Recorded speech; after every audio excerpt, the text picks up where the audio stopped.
Build. Hey, it works. Cool. Alright.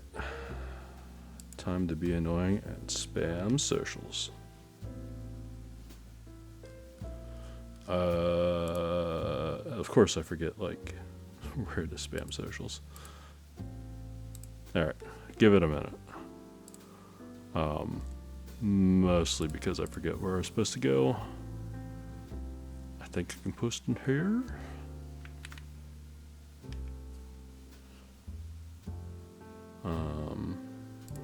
Space cables. I don't think cable car. I don't think a Blitzkey. I don't think Merlin has anything. Noxary.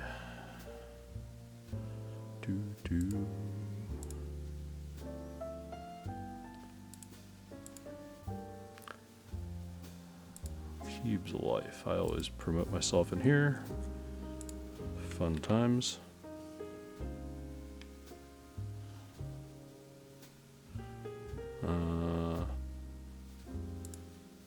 Keyboard Treehouse have something?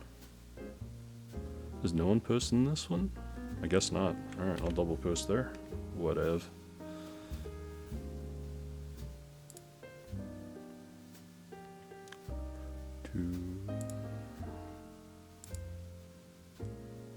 Let's see. I don't think Heine has anything. No.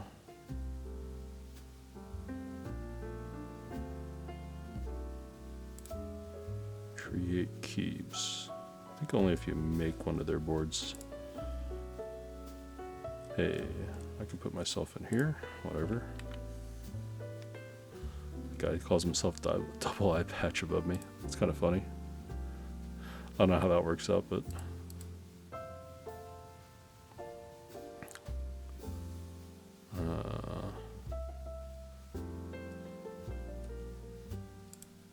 Philosopher, no. Could probably put anything in Maker. Sort of chaos in that Discord. I can't post anything. KBD fans. Swag keys. Streaming.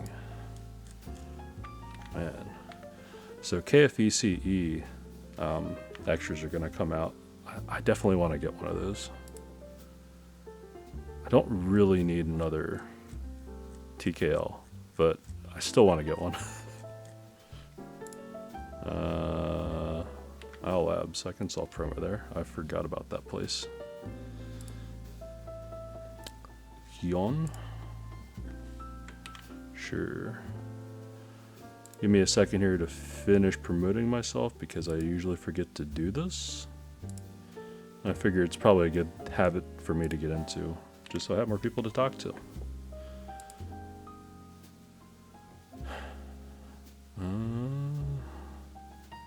Let's see. I guess I can always promote myself in Zeos. No one else promotes themselves in Zeos' Discord. Yeah, whatever. Okay, we good. I'm gonna stop. Alright, so today I'm here to build. What color KFA would you go for? Suave blue. If I could get one, it would be suave blue. I'd think about getting brass weights. And yeah. But I have so many different TKLs coming in the next year. So it was the year of TKL last year. I think it's going to be the year of TKL again. Because Keeps for All, for example, have their FreeBird TKL coming out. I'm definitely going to... I've ordered one complete kit and then one case because I want to try something different with it. Then after that, I mean, there's just so many things coming. Why are you yelling? _ Thank you for the follow. Welcome. Welcome. Okay, before I get started on the build, exclamation build is the command for that. Wanted to show the random switches that I got. Novelkeys had their random switch selection. And I just bought 110, and apparently I bought Dry Series yellows. I'm just glad I didn't get clickies. So 5-pin, I think these are linear, unlubed, dry switches. Yep. Nothing too special, nothing too crazy. I'll use them somewhere. I'm not really sure where though. I'll add them to the bin of switches that I happen to have in storage. Other things that I bought. Does sound dry? Yeah. I bought the Corb switches from Cannon Keys. So yeah, I wanted to do a build with these for a friend with a particular theme in mind, and the pink goes really well with it. It'll actually be pretty fun, I think. But yeah, these switches were just sort of cute looking. And if you ever saw the Corb from Tiny Makes Things, definitely cute artisan. I just decided that these would be cool to pick up and use in a build for a friend.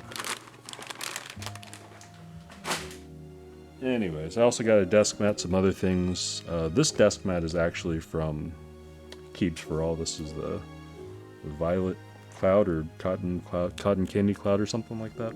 I forget. Pretty cute desk mat. And the reason why we're rocking this desk mat today is because I'm building the Keeps for All FreeBird60. I almost said FreeBird TKL. I wish.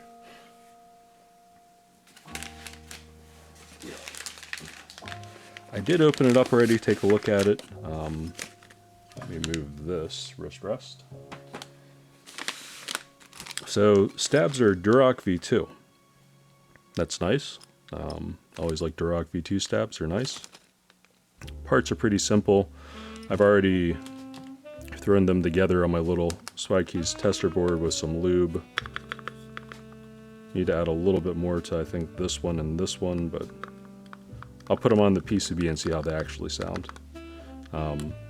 If you are ever curious about how to balance and lube these things, I will try never to do these on stream unless I forget to do my stabs, because balancing the wire and getting it just right, it can take a while. So the thing that I bought that is different, that was not included, was a PCB. This is a PCB I've used before on other builds. This is the KBD Fans DZ60 version 3. Mostly just because I wanted something just to be easy and soldered. Hot swap's fine, and I'll go through how to do that for anyone that's curious, but I did want to do a soldered build for this because I do intend to take this around in the office, bring it around to friends. And I don't really anticipate switching out the switches, but even if I do, I have a tool for that. And this is what the packaging comes in. Again, to save costs, because this is an extremely budget-friendly board. This, if it builds and sounds pretty well with minimal modding, I'm going to say is going to be my aluminum case budget king for just a standard entry-level board for people to get into the hobby with. So it just comes in blue wrapping paper, and because I got the full kit, I have the carry case. Throw that over there. This is a simple carrying case, even has a sticker on it saying what it is. I guess we can ruin the surprise. KFA FB60 kit, Palm, white. And I did open this up to take a look at it before, but I didn't really scrutinize the case. Let's take a look at it. It comes with nice long screws. These are the screws that you want to use because they're longer than the other ones in the package. And the stabs actually have the little black O-rings that you're going to want to use to kind of isolate and dampen it from the bottom of the case. We have pretty thick silicone dampener. I personally have found out that I don't really like how silicone colors most boards, so I might take this out and try it without, and then I might use poly-fil if it sounds a little pingy. We'll take a look into that later. They have a nice basic straight braided cable for USB-C. That's a nice inclusion, especially if you're getting into the hobby. We have, it looks like, some very long feet with peel and stick. Nice. And we have the Keeps for All PCB. I will be opening this up just to demonstrate for anyone that's curious how to install switches into this, because someone on the forums had mentioned that they were nervous about their first build, didn't want to destroy anything, so at least I'll do that. Get the second long foot out, and here's the palm plate. They just wrap it simply in paper to keep it from scratching anything else, which is always nice. And this is just a nice flexible lightweight palm material. We have all the 6 usual spaces for screws for a tray mount board, but the FB60 does have the center 2 removed. And important to note, because I was thinking about this beforehand, if I wanted to get a different plate for this to do a full 7U tsangan bottom rail, this only accommodates a 625 spacebar. So just a consideration. If I put it over, you know, my other 60% I have on my desk, the spacebar definitely does not line up with the cutout. So you could use any sort of tray mount plate with it, any universal or poker layout, but I'm just going to go with the simple 6.25U. A little bit of variety in builds, because otherwise it would all just be wind keyless or tsangan, or everything I build would just look the same then. Alright, so quick note about the case here. This has very, very thin material on the bottom, and it has a decent amount of foam for lateral movement on the side. And the top is just, again, a thin shell case protecting it, which shouldn't be that bad for transporting, actually. This should be sufficient. You know, zip it together, throw it in the bag, take it with you. That's at least what I'm going to do with mine. I'm basically just going to zip it up, throw it in my backpack, bring it to work when I don't want to have any one of my briefcase-sized carrying cases into work, because some days people look at me like I'm just strange, like, you know, what do you have in there, a gun or something? No, just a keyboard. Then they give me the strange look, like, you sure?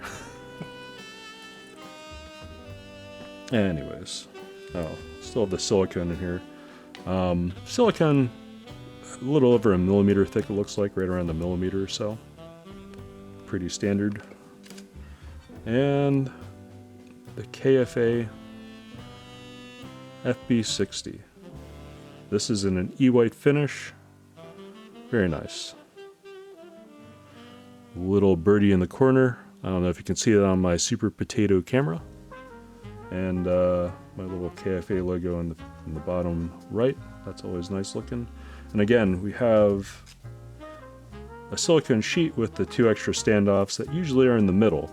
And it was from my first typing experience with any sort of tray mount board that really does mess with the typing feel. So I'm glad to see them remove it. There's not a whole lot of space in the case.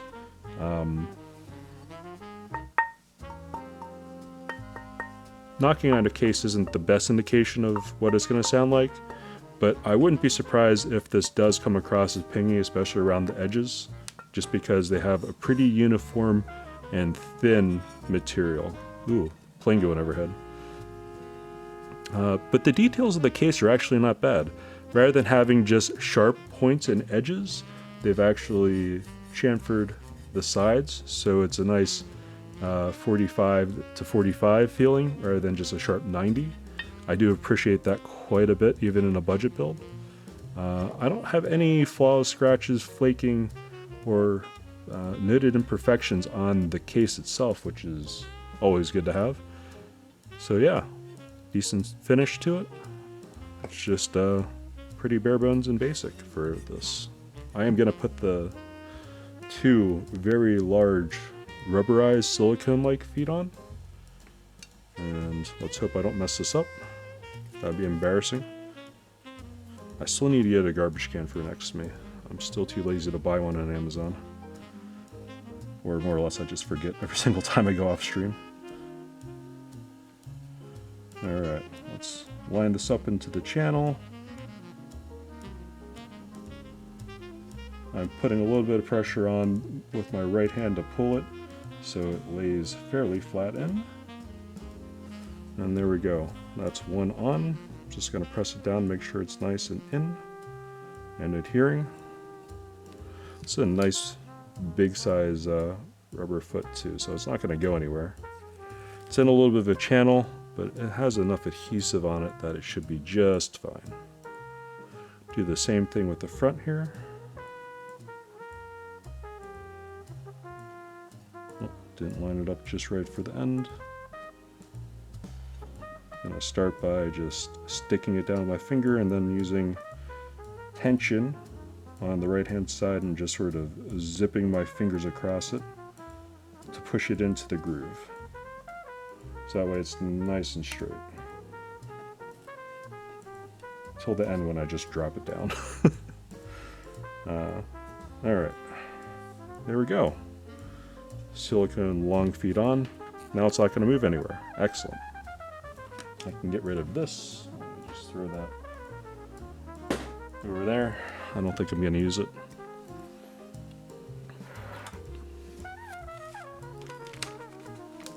Alright, first thing I'm going to look at is this. I'm not going to put stabs on it.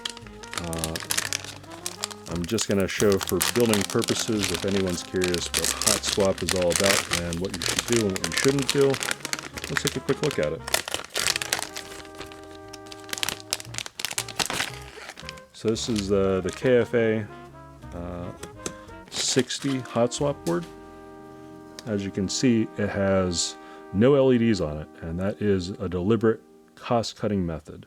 There's also no reset button. There's a reset jumper on the back, so if you needed to reset the board, you just find a pin and jump these two things together, or any sort of spare wire, tweezers.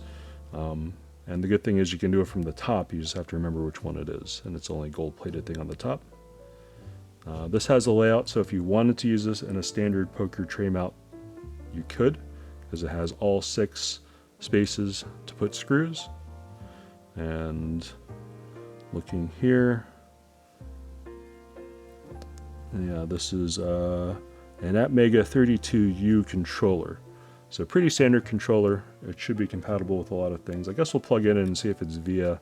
If not, I kind of don't want to deal with QMK at the moment. Let me put this in here and unplug this. Guess I'll just put it on my lap for a minute. VIA. Put VIA on the screen. If this is supported, it should detect it. And it's supported. Hey! So it has been fully VIA ported. So this means rather than doing QMK and having to learn the pseudocode with that, you can just load VIA in, plug it in, and it should recognize. I'm not going to go through and test the entire board, but one methodology that I always like to do, even if it is only a hot swap board, is to go over to the key tester, and I do just take tweezers and bridge the two ends of the connector and see and make sure that everything is working before I start building.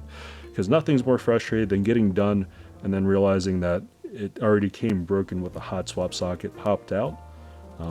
At least now, since I have soldering irons and everything, I could fix it if I needed to. But, you know, that's never fun to do. And I always recommend to test your boards.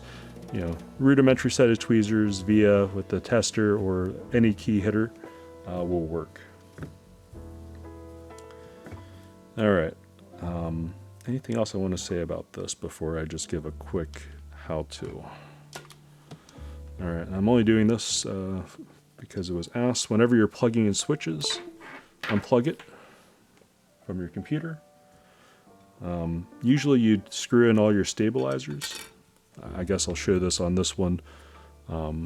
So this has big holes at the bottom where the stabilizer front goes, where the wire is, and that just sort of clips in at a 45-degree angle in, and then the bottom lays flat on the back. And I'll show this again whenever we do the actual PCB that I want to do. And this one is different. Again, you see the big holes at the top and small holes at the back. The small holes are where the screws go. and the screws go from the bottom up through when it's flat against it.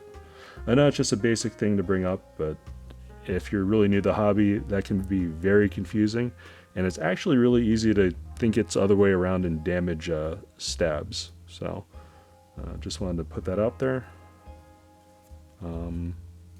Yeah, so about building these boards.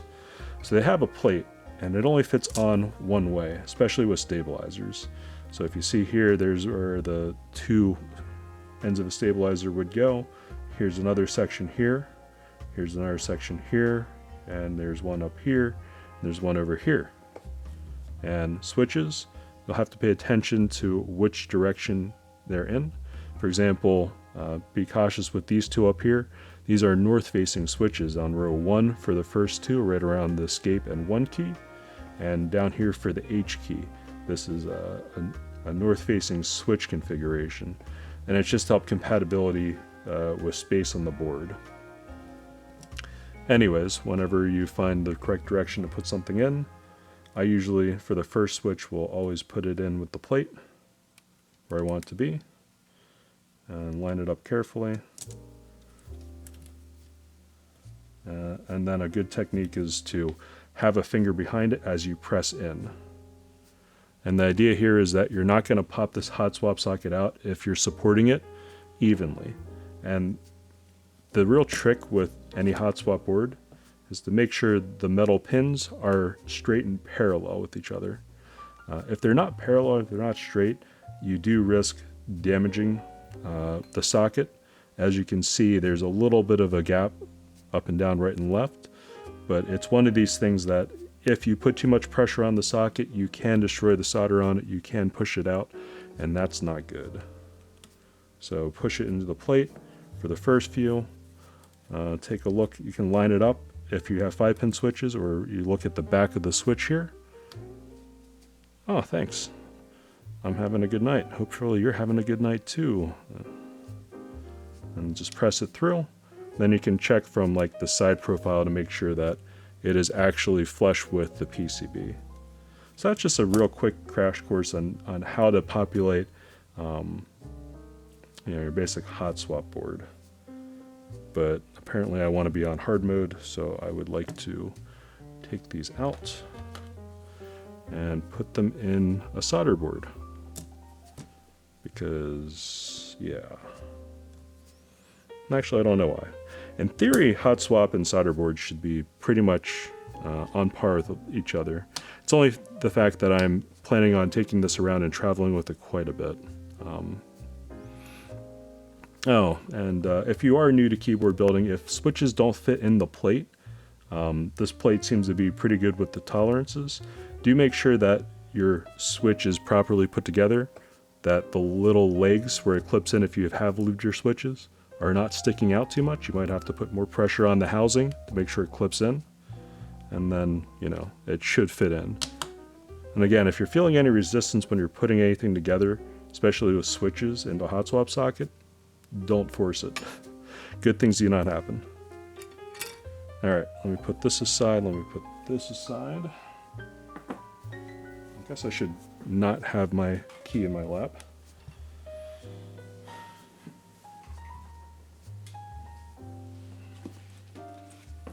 Alright, and this is Palm, white Palm. Again, the one I'm going to be building with is I turned it upside down, the DZ60. This is the version 3. And part of it's just because I like soldering, let's be honest.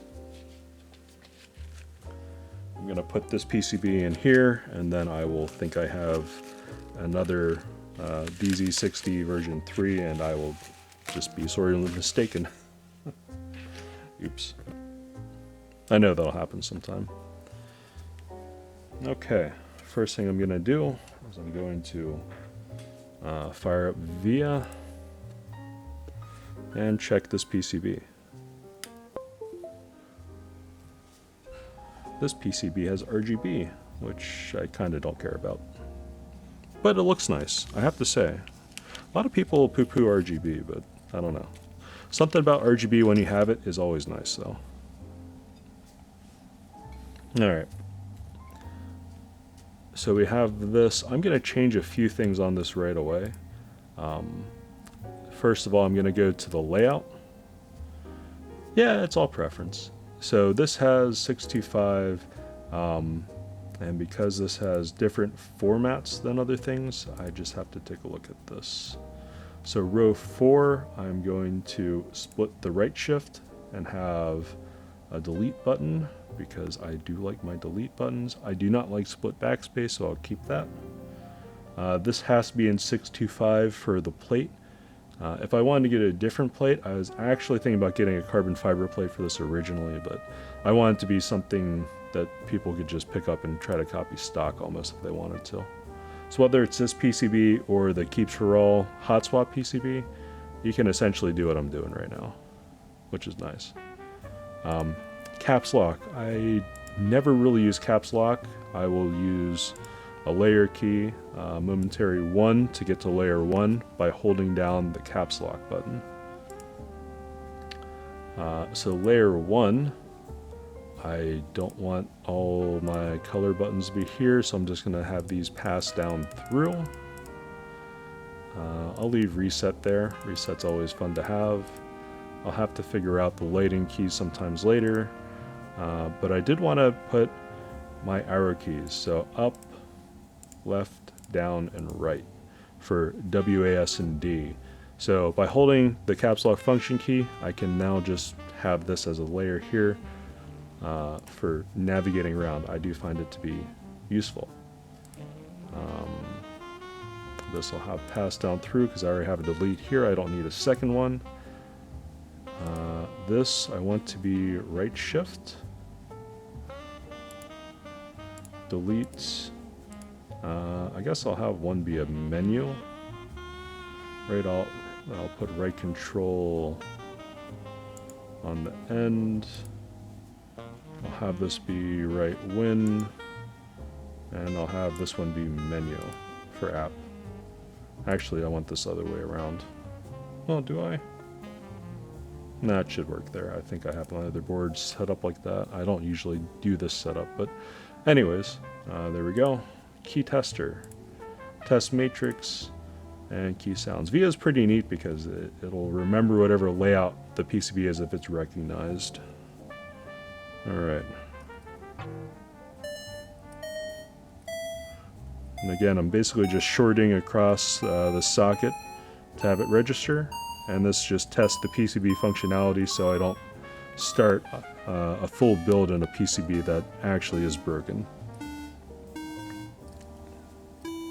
Or I'll know if I have to reflow solder or try to jump something if I find a schematic online for this PCB. That's usually more trouble than it's worth though.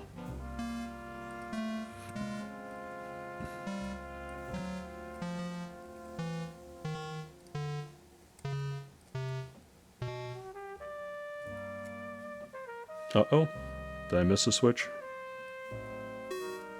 I just missed it. I am apparently not paying enough attention.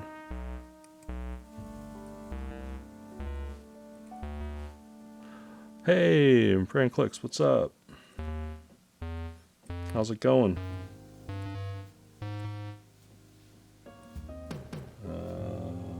And this one? Okay. Start menu. And it's one of these.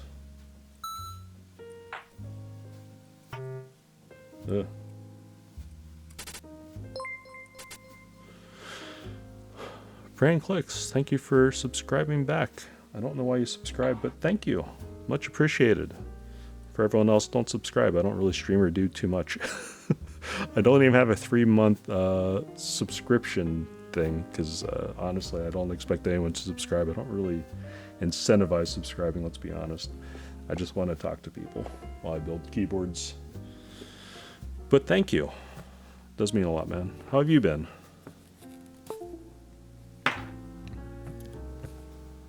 Let me get the soldering mat.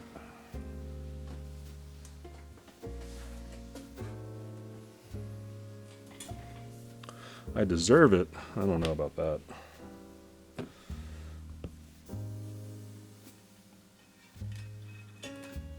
Okay, we need this, and before I start putting things in here, I need to put the stabs on.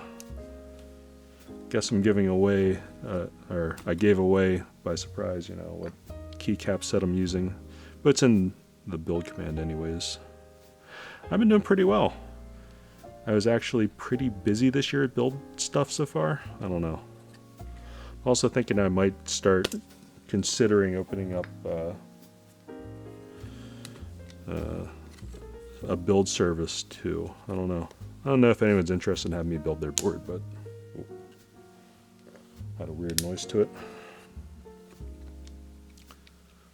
But yeah, I have a bunch of boards lined up if group buys come through, so we'll have to see.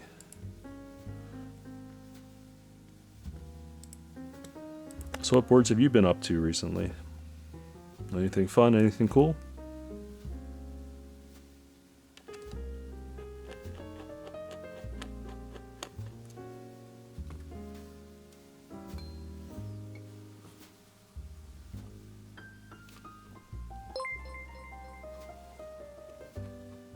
Why are you yelling? Thank you for the subscription.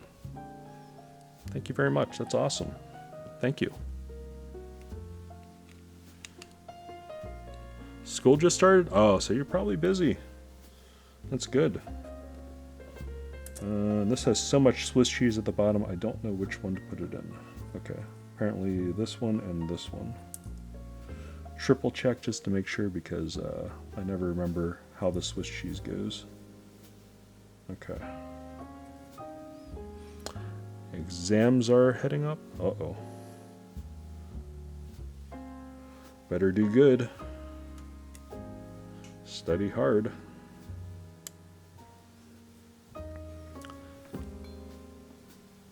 I don't know, because I feel your schooling experience is much different than what my schooling experience was. My schooling experience in America was, I don't know. I thought school was just a little bit too easy. But everywhere else, hopefully you have a better schooling system than the one I grew up with, but I don't know. To each place their own. Because whenever my wife talks about schooling, because she was born and raised for a few years in Hong Kong, that schooling system was very different, and it sounds like it was way harder.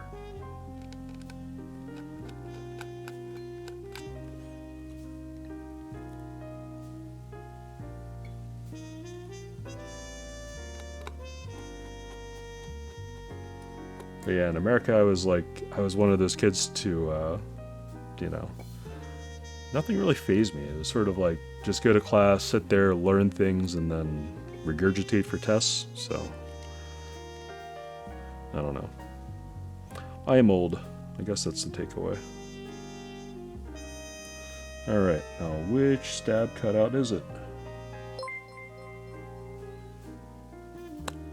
Glowstar, thank you for the subscription. Thank you. I guess I'll have to stream more and like figure out things. School system is kind of so much different now. I bet it is, because, you know, when I went to school, I guess it was like the Dark Ages or something. That's the way it feels like to me, at least. Alright, I guess this is this way.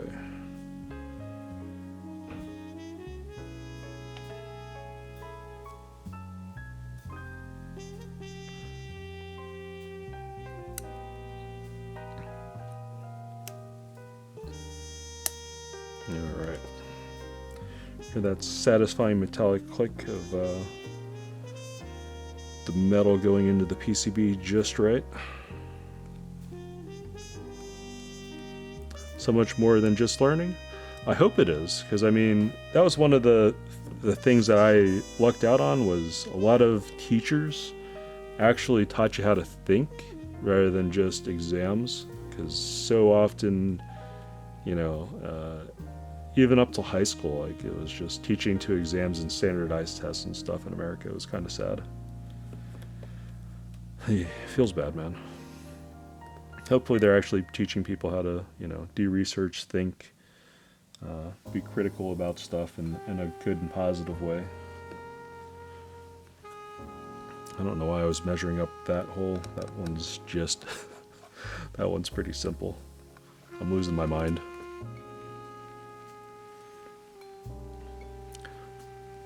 Nothing better than getting good results from stabs. Yeah. Everyone hates stabs, let's be honest. Like, I know a lot of people are into doing all the crazy mods on stabs. So I'll just show you mine because it's the clear Duroc V2s. It's Crytox 205 grade 0 on the housing and stem, balancing the wire, and XHT BDZ. That's it. I used to use stab pads until I realized that they made my stabs feel mushy, so I never used it again. I tried holy modding once, and that was just like, I hated that more. And it sort of felt mushy sometimes too. I've done Epsi mod exactly once.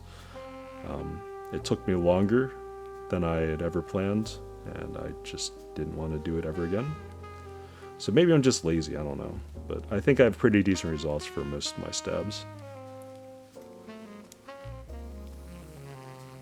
Or at least I'll just tell myself that. Coping mods? Yeah. It is what it is, you know. I know, who was it? Shubes and Glarses had that video recently where they're just poo-pooing on everybody with their stab mods. I was just like, that's a little bit harsh. Because sometimes you have stabs that just will not work. Sometimes they just have wires that are just bent in exactly the right way. I'll never be able to fix them.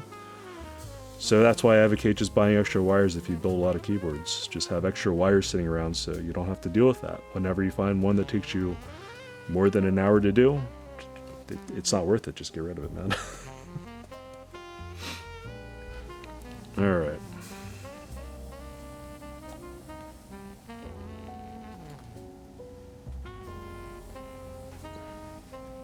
Hated that video, but it was funny.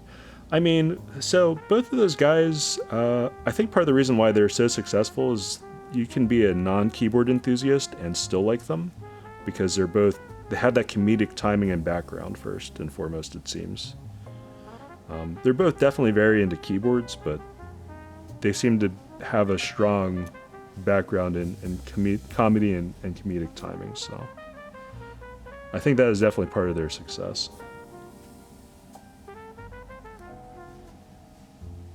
And anime, yeah, they use the power, well, Shubes just uses the power of anime and peeker stickers wherever he can. That's some powerful stuff, man. I hate it because I don't get to buy new stabs, learn to play with bad stabs. I think that's how you get stronger, though. It's like power leveling. I'll be honest, dude. I don't know how else to explain it. Alright, so stabs are in. Let me move that off to the side. Put the plate on. Make sure I've put these things correctly. They all fit. Wonderful. Yeah, they're great entertainers. Alright, so these switches are SP Star Yan-Yu switches. I bought these off of Swag Keys. I don't know if you can hear that over the sound of my furnace going. I'm in the New York area on Long Island, and it's just cold here. So these are pretty nice linear switches.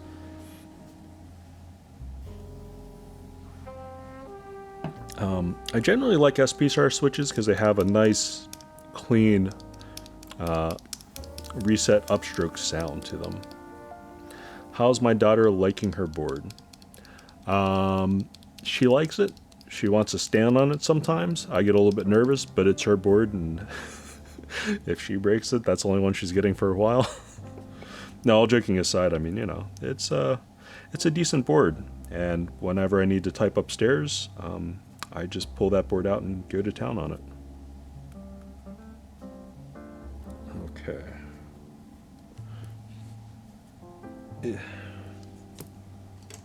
This is a flexible plate, so I will use this to help seat the switch in properly.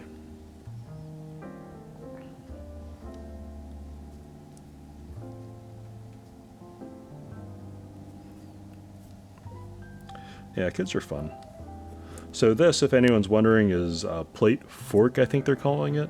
It's basically a 3D printed thing that fits switches directly into it, practically, and is designed for using flexible PCBs. Rare say, but also stood on my board. It happens. Some days you just gotta.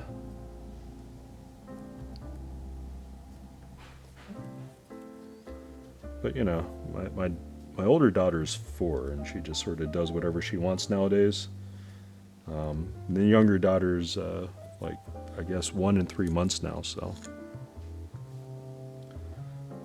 Yeah, the younger one's trying to copy the big sister, so she's trying to stand on the keyboard still. Oh, it's terrible behavior. But it's funny and it's cute, and you know, we're taking videos of it as blackmail material for when they do grow up, and we have to control them somehow, but have no real leverage. Yep.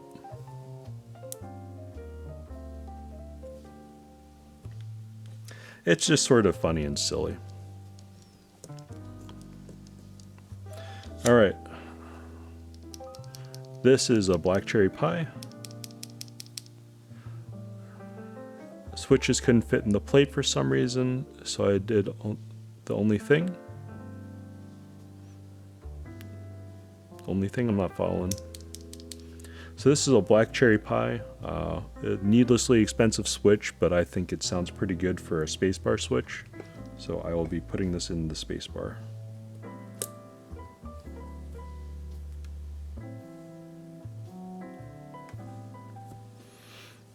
And again, if you're having problems with switches fitting in, you know, first thing I would check is to make sure that the pins are actually up perpendicular. Blow Mage, thank you for the follow. Hey, how's it going? Oh, they couldn't fit in, so you stood on them. Oh boy. So another thing is to make sure that the top housing has clicked in firmly to the bottom housing. So if these pins are pretty much not level with the rest of the board, so it doesn't have a clean side profile, it could be that as well. So, you know, just try to push them down or take them apart and then try to put them back together. It's important that they fit properly.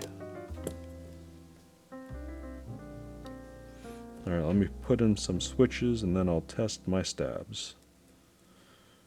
And full disclosure, part of the reason why I am using not the Keeps for All PCB is because I didn't want an H key to have the possibility of interference.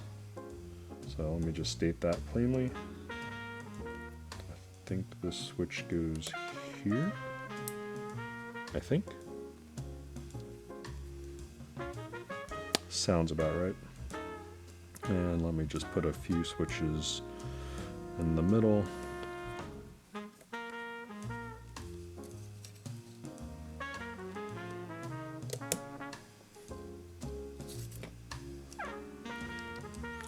All right.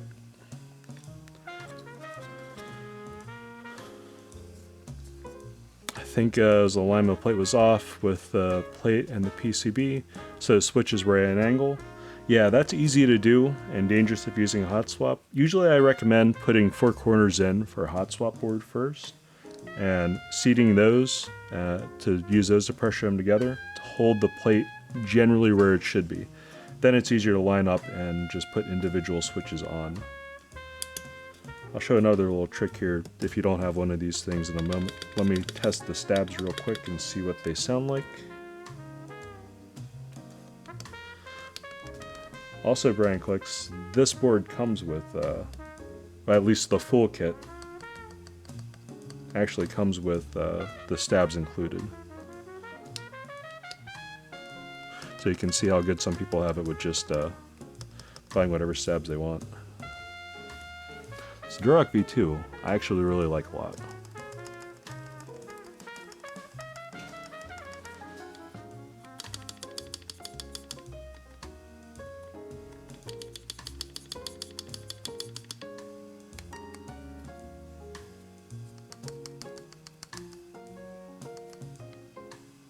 keycap on.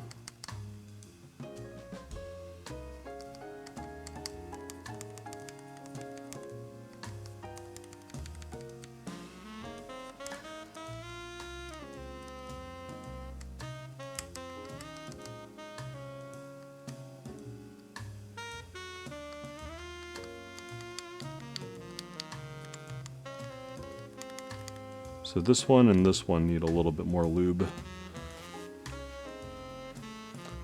None of them are really that bad though. So let me carefully take this out.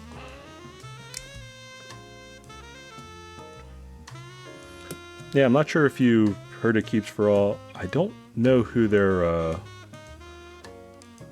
if they have a place in for the C area. That's or Southeast Asia, I should just spell it out. That has a vendor or intermediary for them. But yeah, Keeps for All, I don't know, they're kind of like a favorite up-and-coming place for a lot of newcomers, it looks like. And I really do like them because a lot of places are sort of gatekeepering, you know? How's your day, Jay? Didn't hear you say anything since it was loud here. Oh, my day's going well. I was teleworking from home today. Didn't have too hard of a day. Is this putting pressure on here? A little bit, but not too much. Yeah, it should have enough space. This will be okay. And spacebar. Alright. So syringe, this is XHT BDZ. You can do the same thing with the little brush. So pretty much one thing I always like to do to prevent switches from, or things from chattering, is to pull the back of the stabilizer up, so in the non-wire side, and just put a little bit in the back.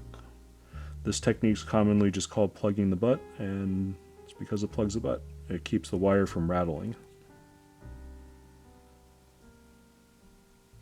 So a lot of stock boards, like even the Novel Keys board, they will have, for whatever reason, lube in the wrong area. That doesn't really help. So this is just an easy way to help prevent a little bit of stabilizer rattling. You can do the same thing really carefully with like a paintbrush loaded up with lube. Any of the thicker lubes, like Krytox 205 grade 0, will also work for this. Doesn't have to be the super thick stuff.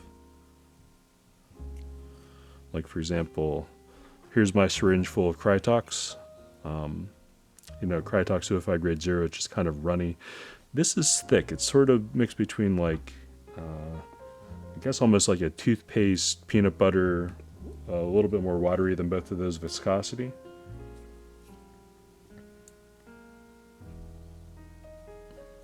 And it definitely makes tuning stabs easier, so.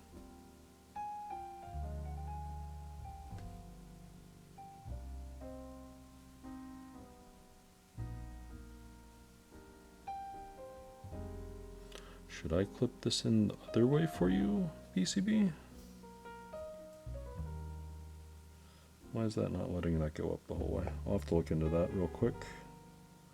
That's why the enter key felt hella weird.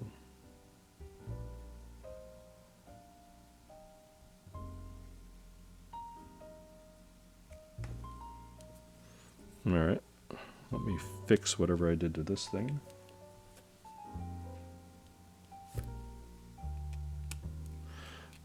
Yet another reason why you should always test out your stabs before you solder or put too many switches in or try to build it up. Always a good idea to test stabilizers because no one likes them, and now you can easily fix it. So rather than having to undo everything, I just have to pop out a few switches here and there, and then we can fix it.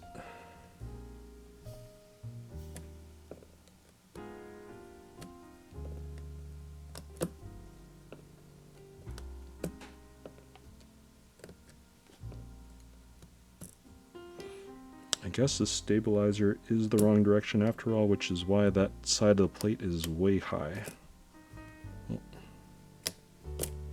Okay.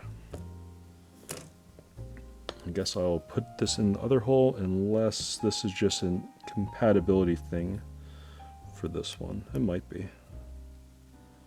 I might not be able to use that, which would be sad. I might have to use the keeps for all PCB after all. Interesting. So it has to do with the stab cutout for the enter key. Alright, looks like I'm switching then.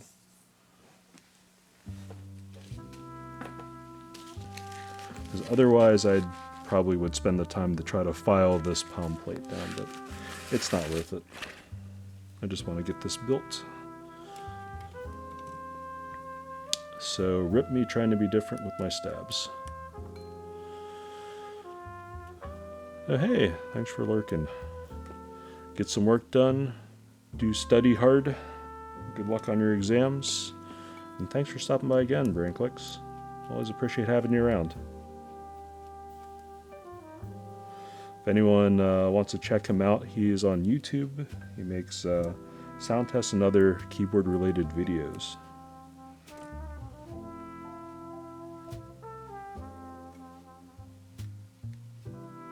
Alright.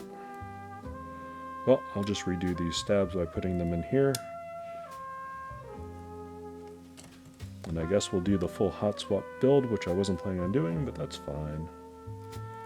The good thing about these universal PCBs is I'm sure I'll use them somewhere else. Thanks, man, you too? No, you too.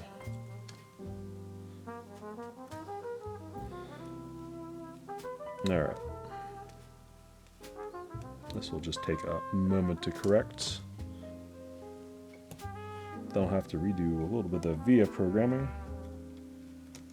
But yeah, so the difference between this PCB and the Keeps for All PCB is the enter. One's north facing, one is south facing for the stabilizer. And I should have checked that before the stream. Obviously that skipped my mind and I didn't check it until I noticed that the plate wasn't letting the stabilized key go up all the way. Which would have been bad if I built it like that. That would have just been annoying and I would have had to redo everything. But again, all the more reason to check stabs. Because once it's built, if it's really bad, it's not going to get better with time. Alright. But luckily we weren't too far. We cut it early, and we'll make do.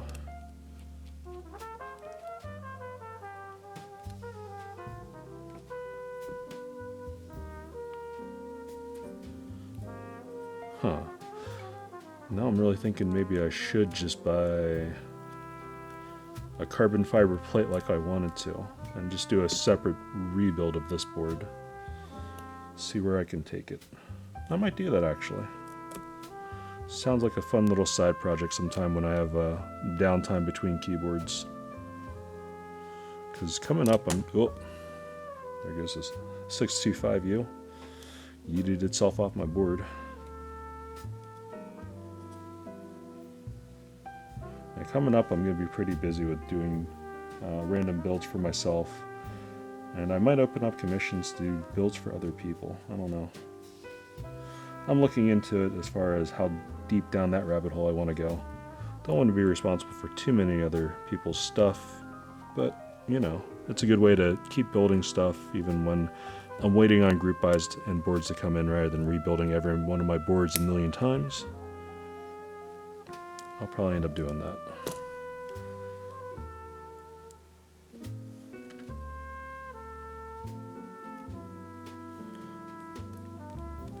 So if you are interested in, I guess, having things built or building things for other people, I guess one of the things that comes to my mind first and foremost is trying to figure out terms and conditions, almost like a blanket contract. That's the first thing that comes to my mind whenever I'm thinking about doing things in exchange for money for other people, especially if some of their stuff might be kind of expensive. You don't want to get the short end of the stick on that and playing for something. You want things to be in writing, so if you do mess up, well, you at least can admit that. and also to make sure you have some protection for yourself. Next, I already have a PayPal. I already have information and availability to make invoices.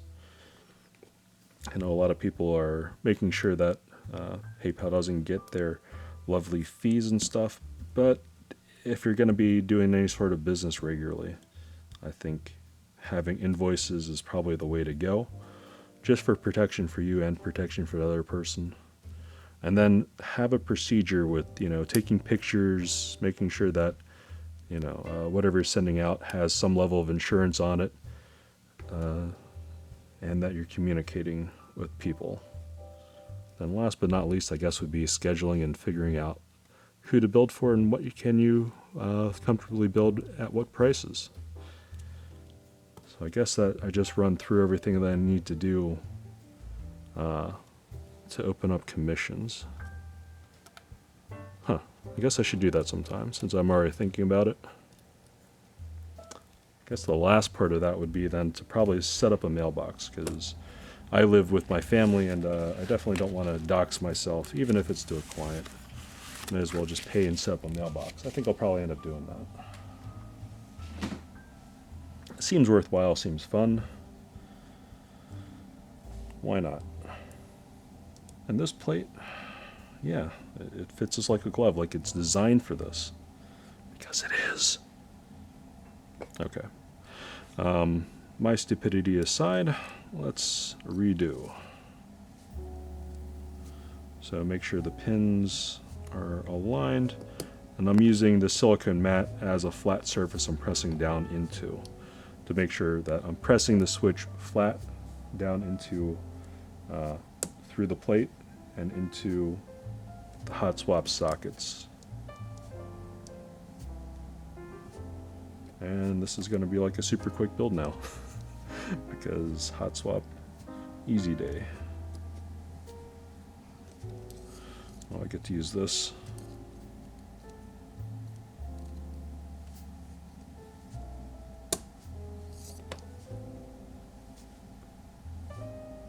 Alright, everything is sitting nice and flush. Alright, turn that switch around because that one is upside down.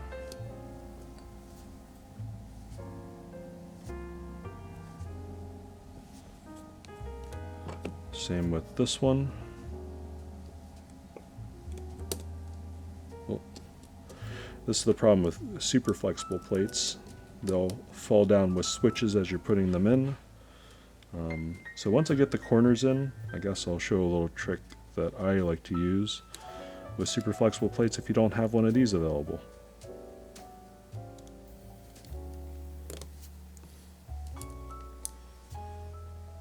I wonder if Balsa Supply still has any of their carbon fiber plates. They probably do, right? Right?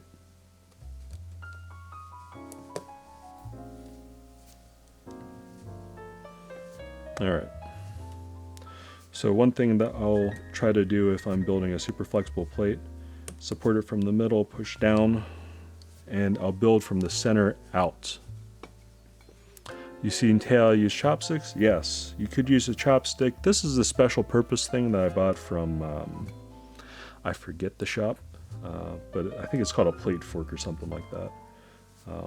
And this is a technique I picked up actually from watching Mech Merlin build some of his, another well-known streamer in the community, is to build from the center out when you have a really flexible plate. So you have a base of support, structurally speaking, when you're building. So I'll just do that here. And this way when you're putting pressure on, it's a little bit more distributed. It's not going to be as weird and floppy. Alright, let me try the stabs again and see what they sound like after lubing on this PCB.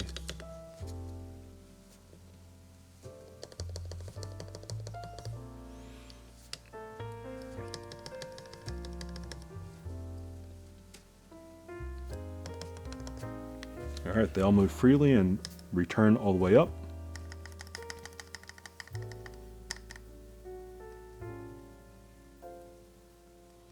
So if I tap on this side of the shift, I can hear a little bit of housing tick. I don't think that's something I can easily remove without spending hours with the wire.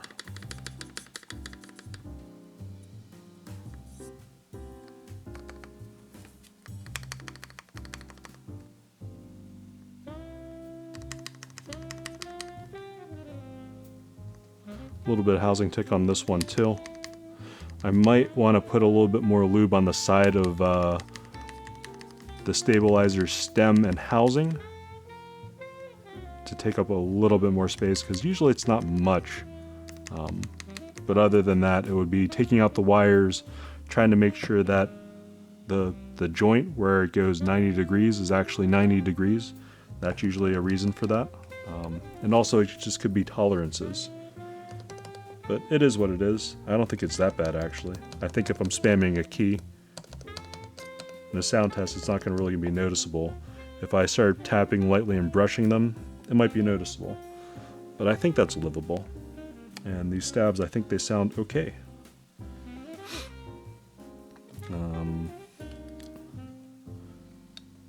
Before I put this in upside down the wrong way.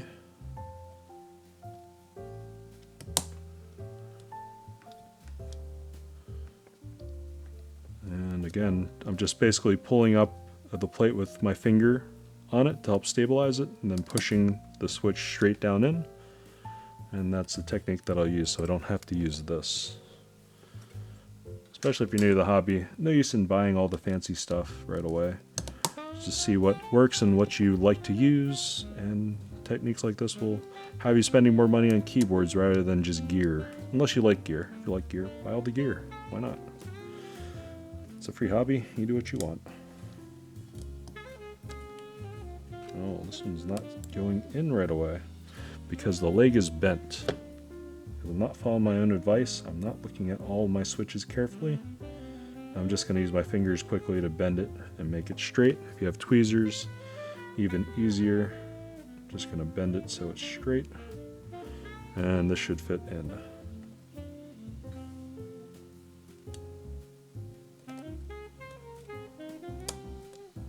Alright, simple as that.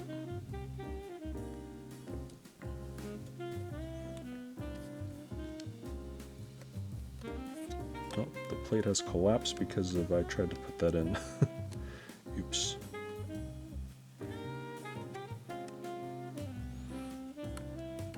Yep, flexible plates. Fun times. Do you ever put the BCP on spacebar for most of your boards? Yes, I do that for a lot of my boards. Personal sound and preference thing. It's not really needed, but I like it. It makes me feel special when I use keyboards. Alright, I'm just going to use this to shimmy it up.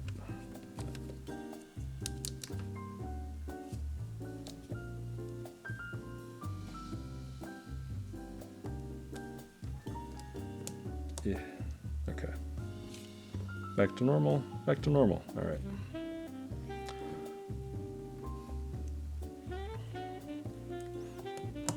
And again, for example, on one of my friend's boards, NK87 build actually, instead of using a BCP on the spacebar, I've actually used a switch that I know will be a little bit quieter, because not everyone likes a loud spacebar and everyone likes a deeper sounding board. In this case, I've used an alpaca switch for a spacebar before, and that's just because I know a friend would want a different sound profile, because he tries the game at night when his kids and wife are sleeping, and if anyone wakes up, that'd be like the end of him. So, you know, trying to be considerate, help my buddy out game. Looks like I might still have to use this plate fork. I'm doing a terrible job tonight.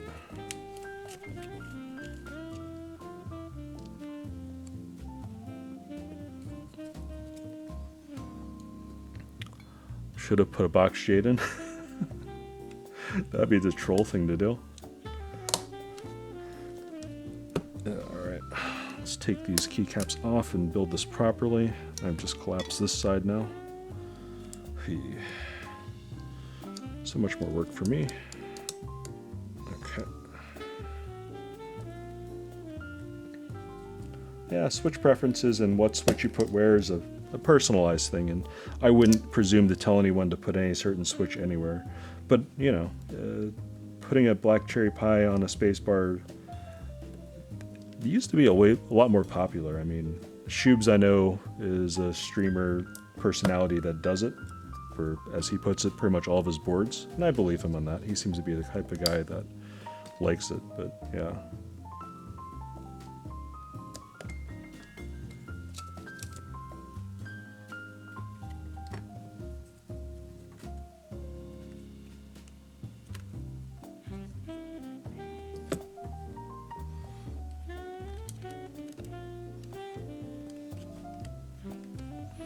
Because that one side collapsed, now this other side's collapsed, I might have to take these switches out. Feels bad.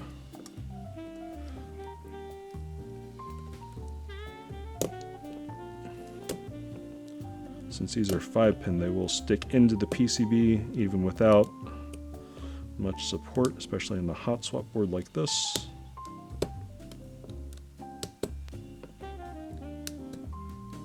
Alright. Let me just do the center row right. I will use the plate fork after all. If I have it, I might as well use it.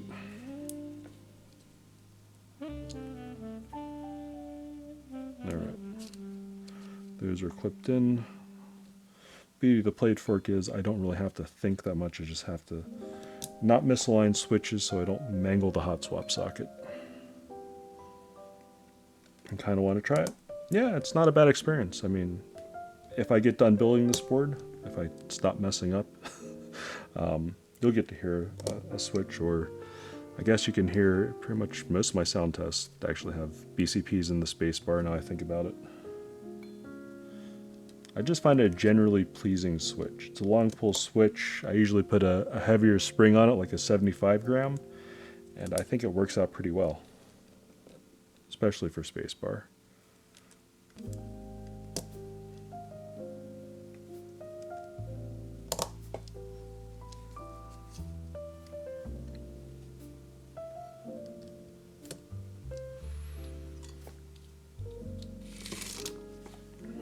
Alright. Moving right along. Nothing went wrong, nothing's happening. This pin is a little bit out of alignment. Let me put it right.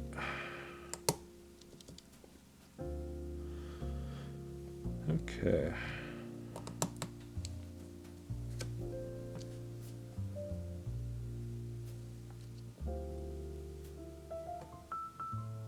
So I am stuck with one caps lock option, so be it.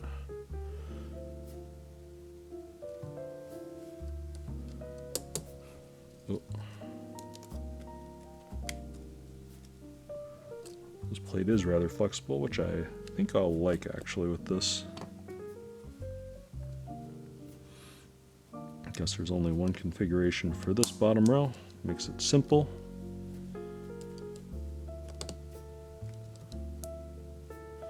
Then when I plug this board in, I'll actually have to check what the options are. Alright.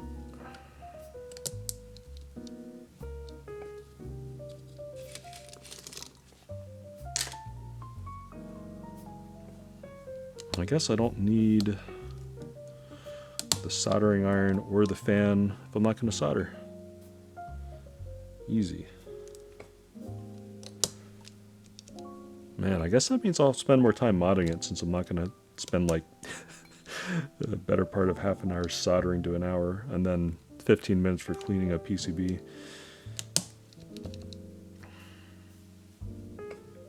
I'm always afraid of mangling hot swap sockets, no matter how many times I build with them. I think that's why I have whenever I have the option, I usually will go soldered. Because in theory, it really doesn't matter that much anymore.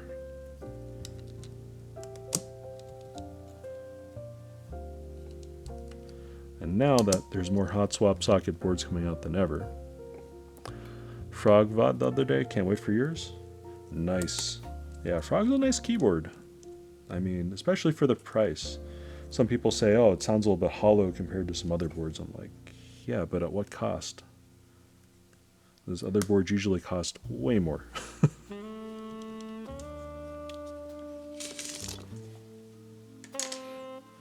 That, and, you know, it's one of those things where I think the Frog is actually a really good deal for the cost that Mr. Yuan puts it at.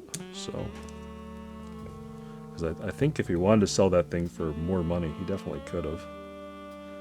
But, you know, he's a true savior of the hobby, and we respect him for that.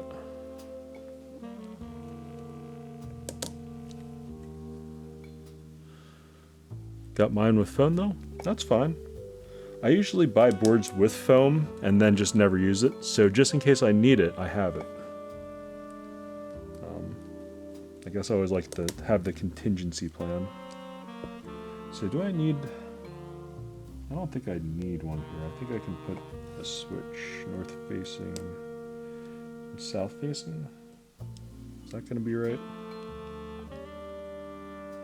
I should probably plug this in and see what it actually supports now I think about it. Oh, quick note, if you're doing hot swap, do not plug things in while you're putting switches in. You could, in theory, mess things up. It's usually not the worst thing, but, you know, caution. Right shift, MO1. So I still want to check layouts real quick. Split right shift. Huh? What? That's a strange layout.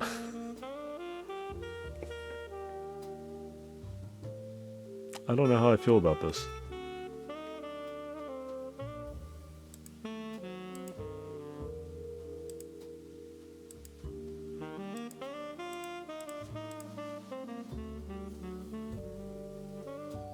I guess I can change that to like delete. That means I have to get another stat prepared though.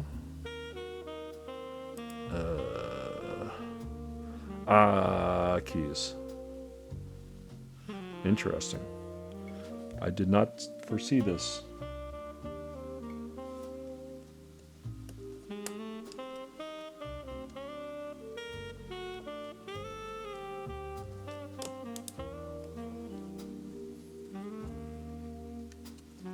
Alright, well, if it plugs in like that, that's fine. Let's just do it this way. I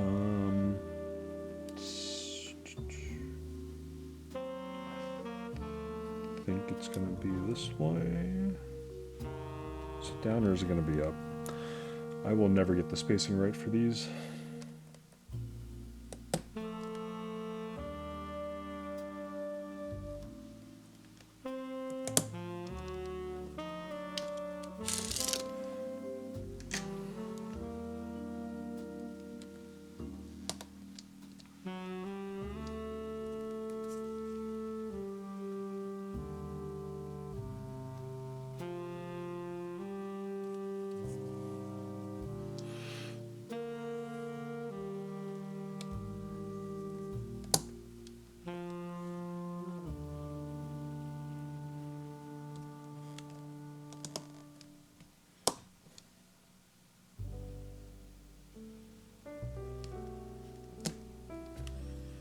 Alright.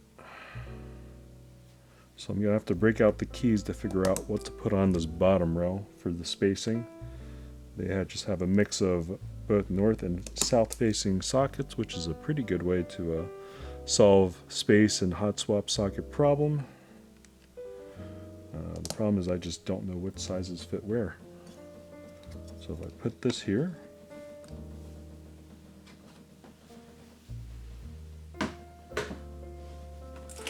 get keycaps out.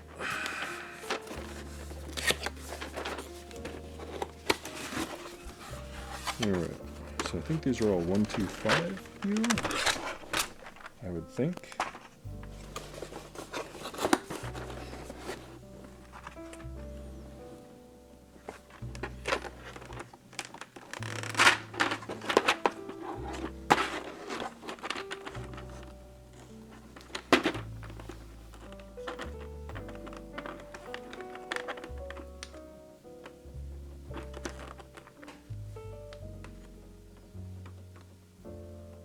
So yes, but how do they fit?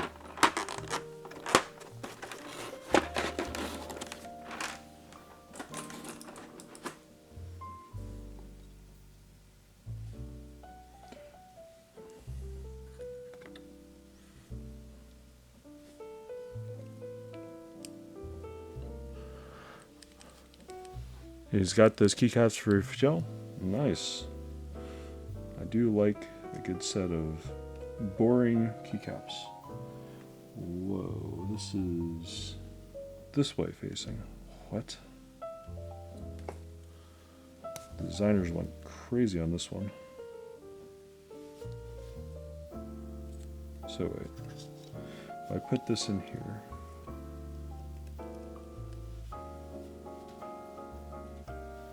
so this is west facing? Holy crap. I never would have figured this out.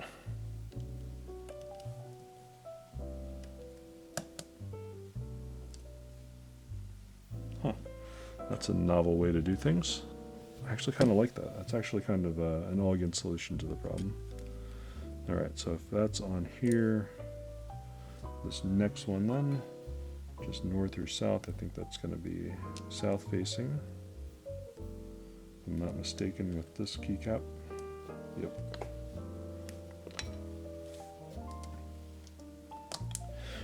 Yeah, 9009 is one of those classic sets that I think everyone universally agrees looks good. So then is this also north facing? Or south facing, sorry?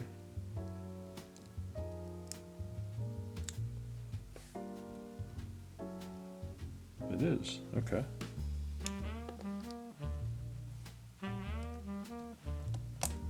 This has been an interesting thing to put together down on this end.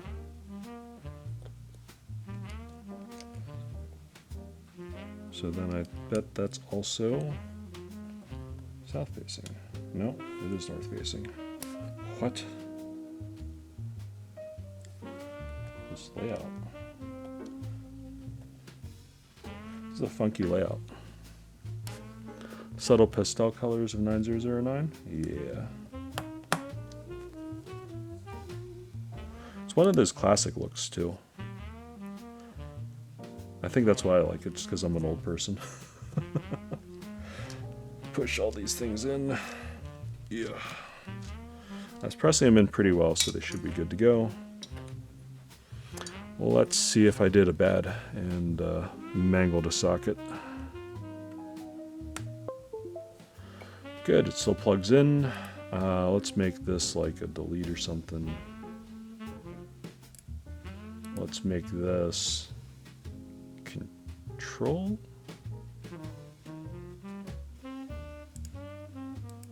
Momentary 1, sure, win L, backspace. Okay. Layers. Whoa. Let me go through real quick and just put this as all send down to lower level. Tried Alice layout. Yeah. Let me get my Alice board out. So I have this one in Arisu. This is SK Ergo. And the Alice board I currently have is the Segaha.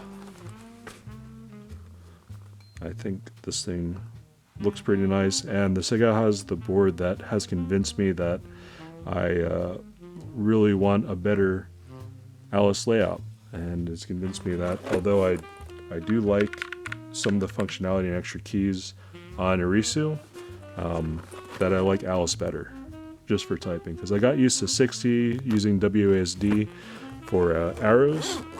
I don't know. I guess I'm pretty based that way. But yeah, I did sign up for the course 60 group buy from KFA, and I'll probably sign up for a few other ones too, if I can figure out what I want exactly for an Alice style board. Right now I was thinking like a polycarbonate. I'm not really sure though. I don't want to go too expensive. So special, I guess I can try putting a reset button if I really need one. Do they have reset on the special? I thought they had reset on special.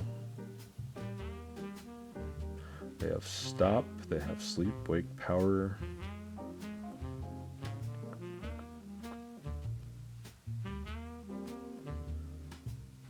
And I'll get it later. So basic, let's have these be F keys. So 1, 2, 3, 4, 5, 6, 7, 8, 9, 10, 11, 12, and backspace.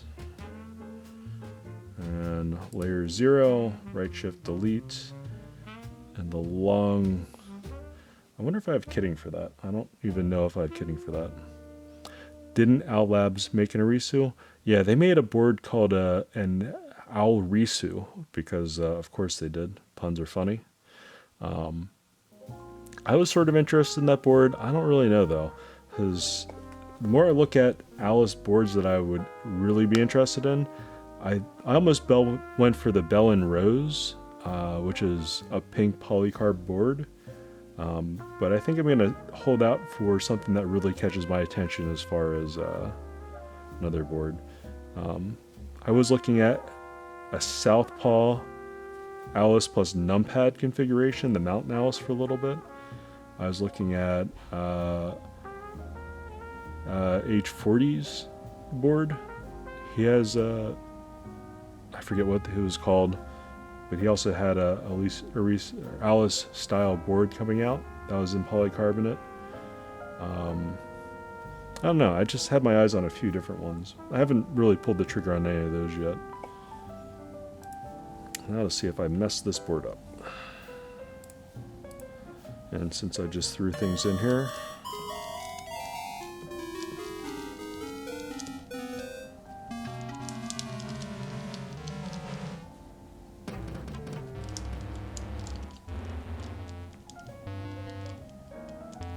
oh.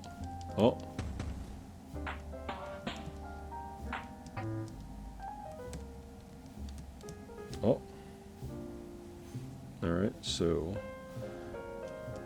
this one and this one. Let's pull them out. Let's see how badly they're mangled. So bad I just drop it.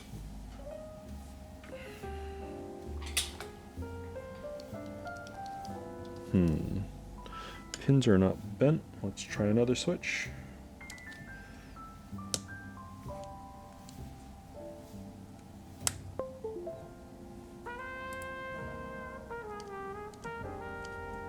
Ooh. Is it? Huh?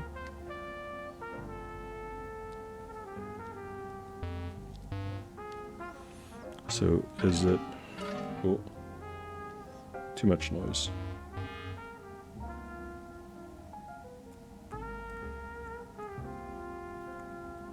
So I got it to trigger somehow. I don't know how. I'm just bridging the back of that. Yep, sanity check. If I put pressure on it.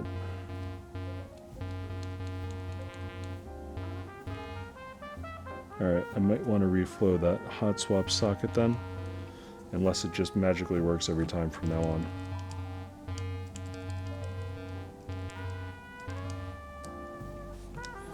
Is this the same way, or did I kill this?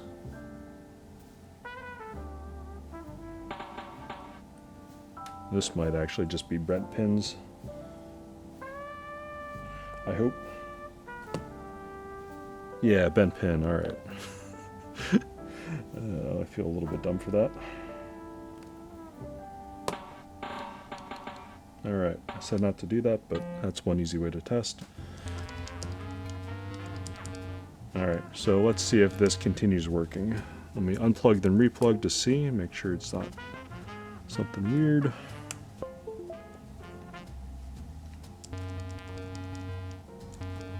Yeah, it's working.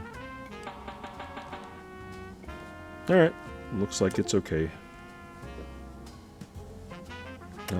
Realized I didn't have V up, or I put it away somehow by hitting the right combination of buttons that I don't remember how to hit. Nice. Alright. Now let's throw it in the case.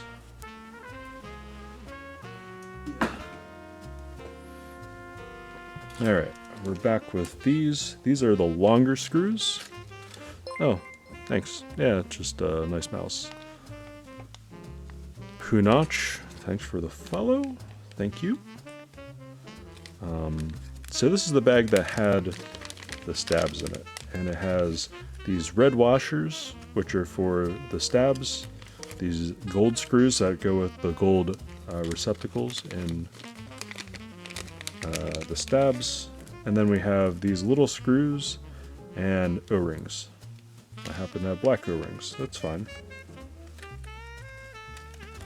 And we have these longer screws.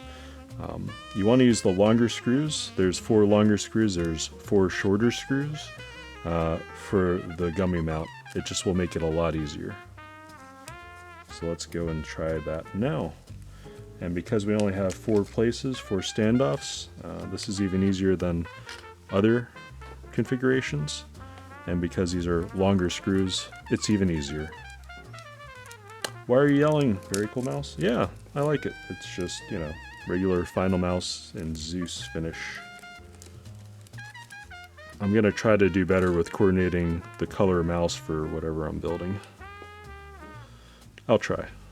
No guarantees with that. I'll probably forget.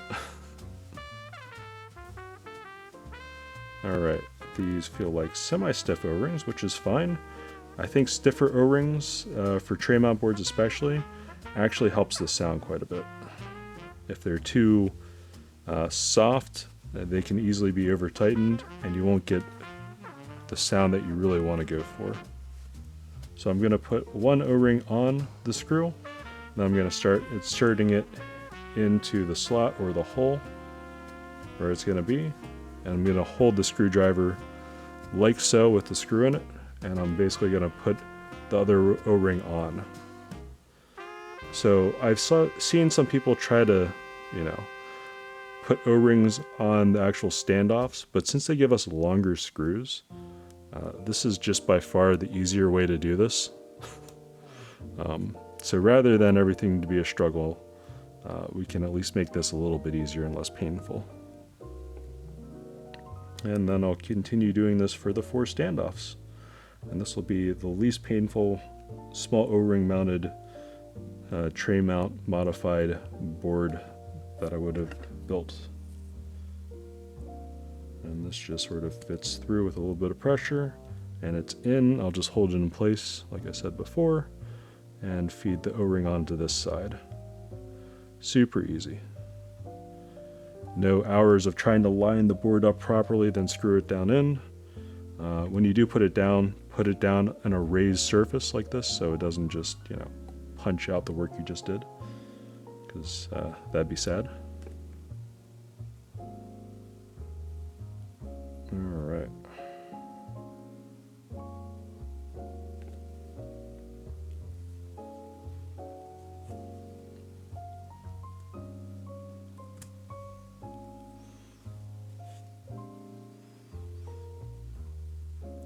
So how's everyone doing tonight? Gonna try not to be too late on this stream. Need to build some goodwill with my wife, so she allows me to build other boards I have coming in soon. I just actually got notice for shipping for a TKL that I'm quite excited about getting. That should be here soon. In fact, it's supposed to be here this Saturday. I guess I'll do a random spoiler. Has to do with this individual. Actually super excited about it. Yeah.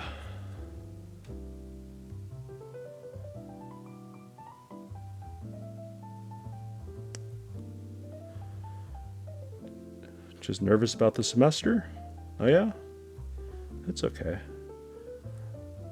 Study hard, try hard, things go well usually. Alright, that's all the O-rings on. carefully put this down in. Because the USB cutout is on the front side, I am angling it in and then just letting it set down in. And then pressing it gently until I find the standoffs to screw it in lightly.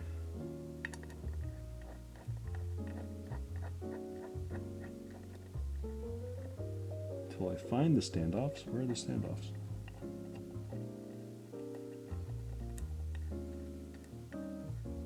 Aha.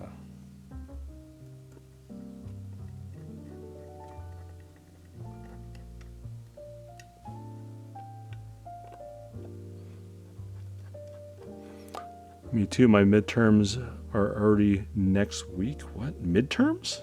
That's crazy. Good luck, guys. Good luck.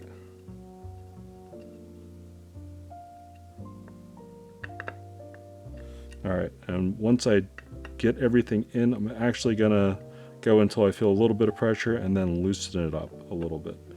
Because with these being long screws, they'll bite in so the PCB and plate will not fall out. And to get a better sound out of it, you do want these to be backed out a little bit. So it has room to flex, so it's not just tight up against the standoffs, and you're not compressing the little O-rings too much. Alright. Let me put this extra hardware back in the bags so I don't forget about it and spread it everywhere by accident, which would drive me crazy on my desk.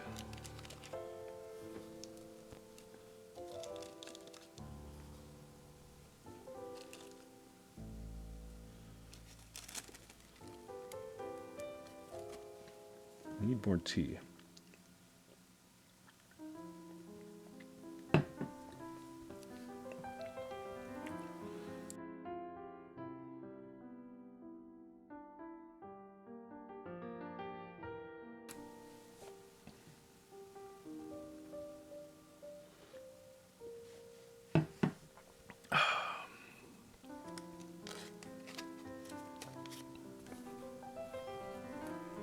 All right.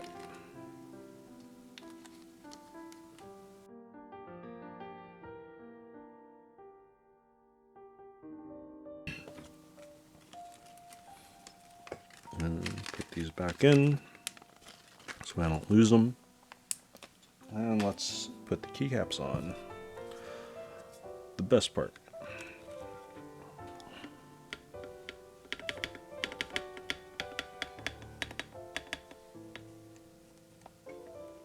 So do I need to tighten this a little bit? Probably.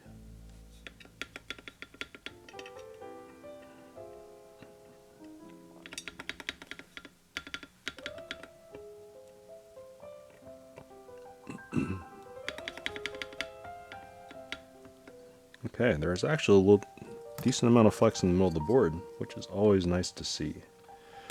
Because the typical way a tray mount would feel would just be stiff. So having a tray mount with some bounce in the middle is actually interesting. I like it. Alright, this was menu, an Alt key, a Control key, and a Windows key. Yep. Did I not put you in the right place, Control? I did not.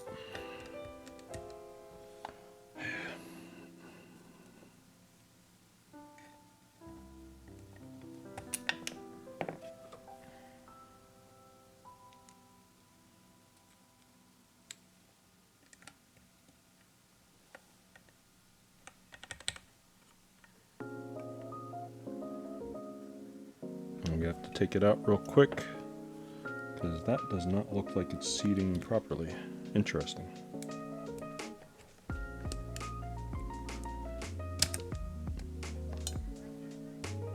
Or can I shimmy it this way?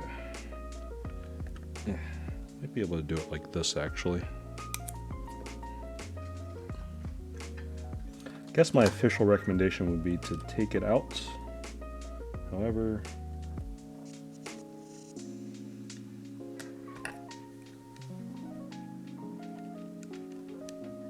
There we go. That works too.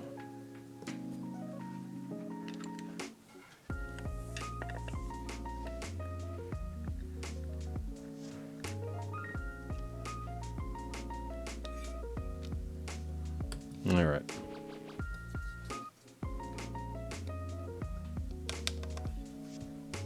The rest of the keycaps. And I guess I could pick out a different colored enter and a different color escape key. I'm not sure what color enter or what color escape key I'd really want though.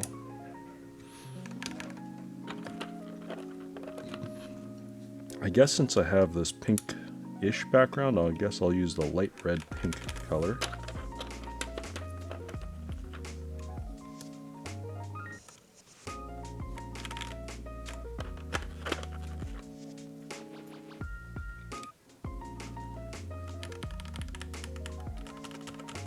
So FreeBird TKL has two mounting options. It could be the classic top mount, which you screw it into the top of the housing, or it could be a gummy O-ring. And by gummy O-ring, you mean the large gummy O-ring that fits between the plate and the PCB the entire way around.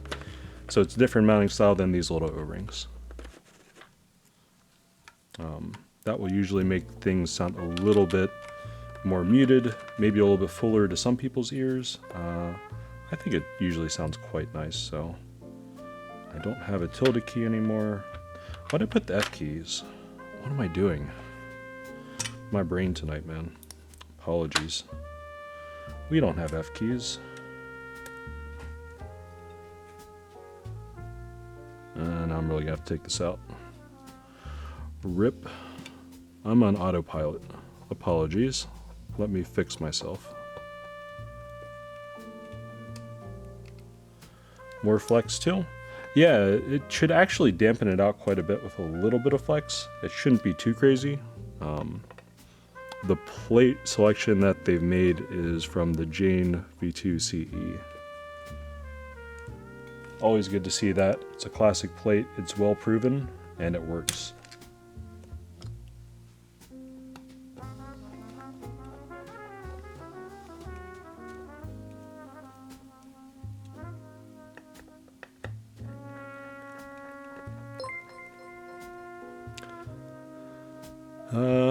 Happy Duranzo. Thank you for the follow. Alright. Easy enough, lift it off. All the O-rings have stayed attached. Nice. That's what we like to see. Oh, almost all the O-rings. I spoke too soon. Where is that O-ring? I guess it's still in there. This O-ring... Wait, did that press all the way through? That's kind of annoying. Alright. Where's tweezers?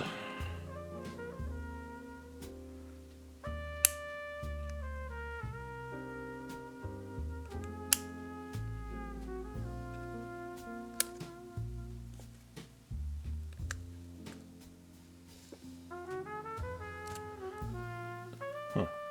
I did not think that would tighten out the whole way through. Oops.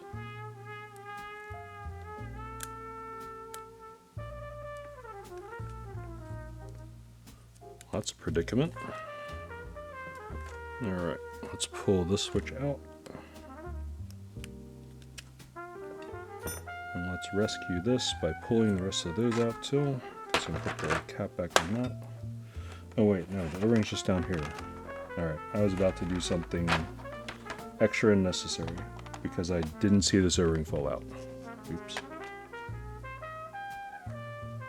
Alright. Give me a second to reseat this so I do not lose it. Let me slide this one back into here. Push it down.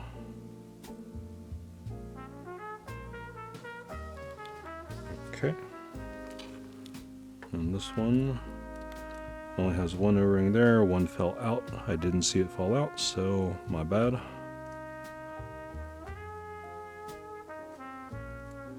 Okay.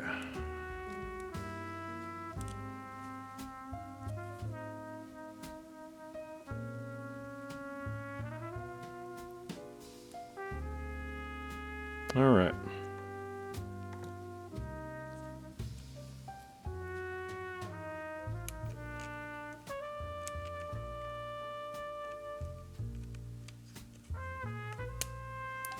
Guess while I have the switches out, I can get the colored mods out too. Anyways, let me rip these switches out and put them back in. The main reason why I had to take them out was because this plate is so flexible that this front switches will not clip back in. My bad. This is me not paying attention. Or hopefully missed. No foam. I'm not going to use foam. If anything, I will poly-fill this bottom case, and I'll do at least one typing test without any mods to it, just to hear what it sounds like. And then, more than likely, from what I heard so far, it will be a little piggy. I'll probably have to add a little bit of tape around this part in the mods, and then poly-fill the rest. And by tape, I'm not actually going to tape mod the PCB in the Tempest mod. I'm actually just going to try taping the case to try to prevent a little bit of resonance. So I guess a different method.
Feeling a little bit of resistance from screwing them in and then backing it out slightly.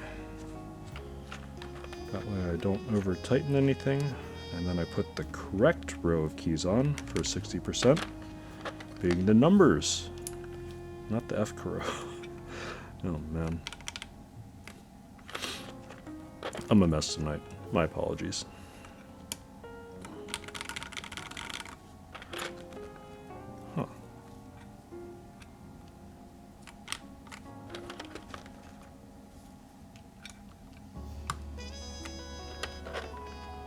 All right.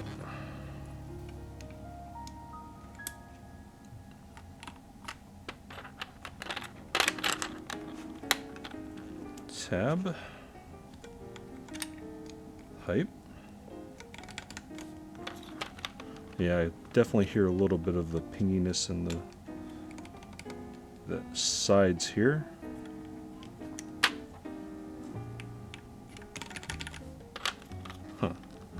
Definitely gonna need to do something about that.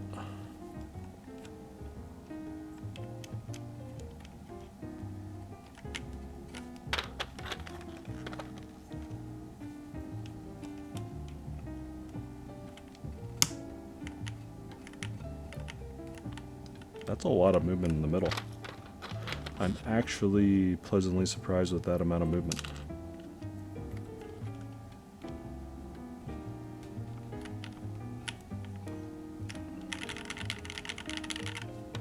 Okay, I think the alphas actually don't sound bad on their own already.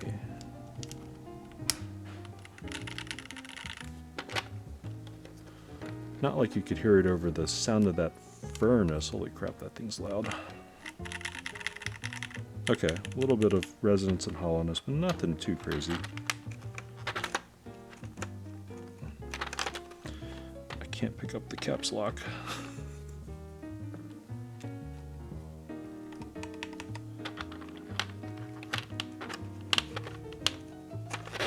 Can't pick up any keys anymore. What's going on?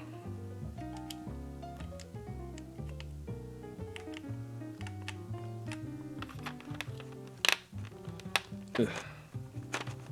Fingers work. Okay. Back on track now.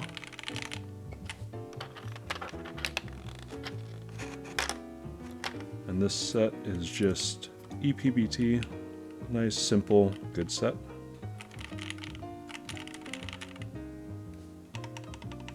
Caps lock. That's why I use it as a function key. No one really uses caps lock. Really, do they? I don't know. At least I know I rarely use caps lock. Keycap wasn't seated down all the way. Interesting.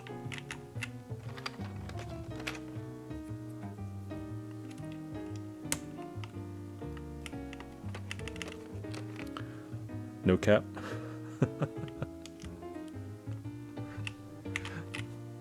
No, he didn't use the cap because it sounds bad, man. Yeah. Alright. Alt. Windows.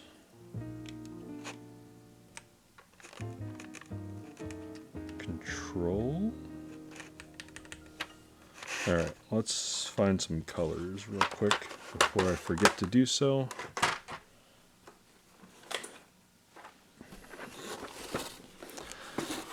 Caps lock for letters like hello. My name is Brent. What? I'm sorry, dude. Your brother sounds like a psychopath.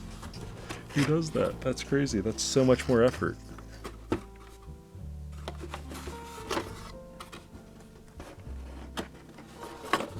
Okay. What did I think? The pink key? Let's go with the pink keys. Why not?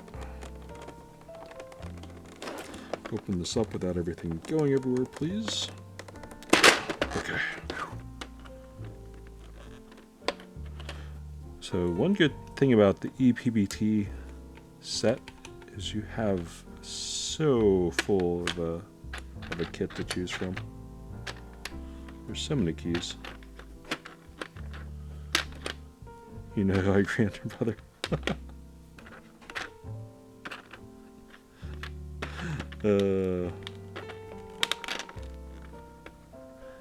EPBT is a nice set.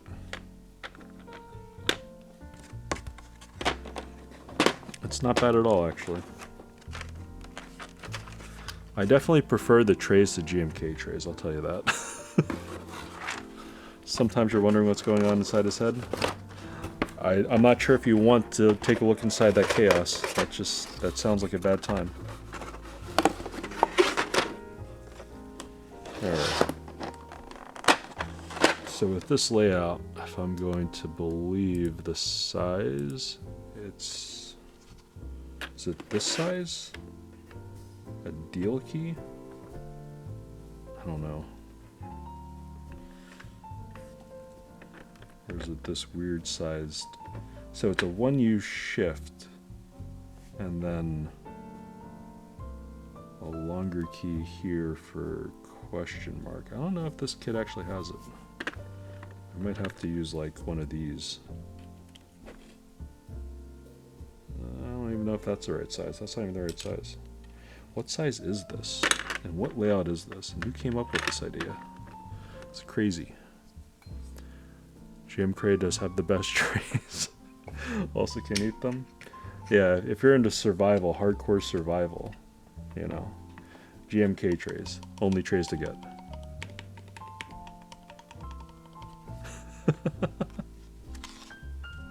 It's true. I mean, you know, everyone jokes about the trays being bad and like potato trays and being awful, but yeah, they're pretty awful.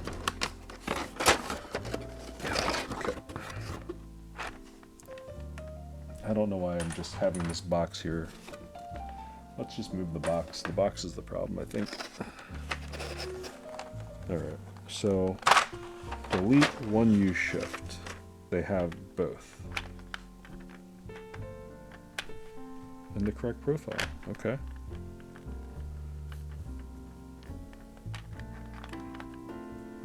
So we have delete.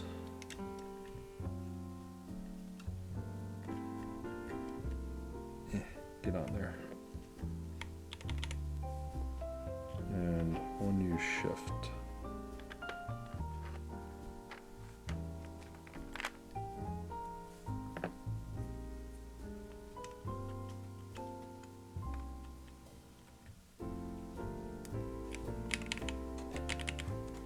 Alright.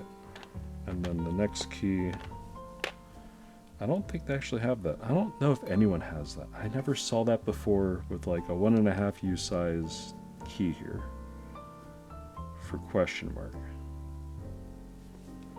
Who does that?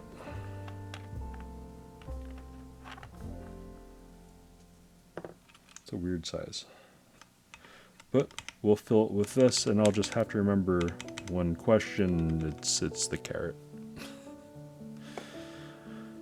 Alright, so I have shift and then bottom row.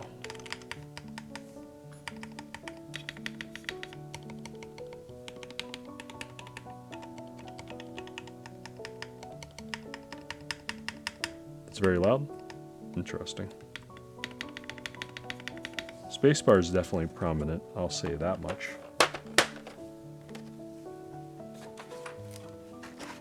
Alright, now the box can come back, because I'm putting things away.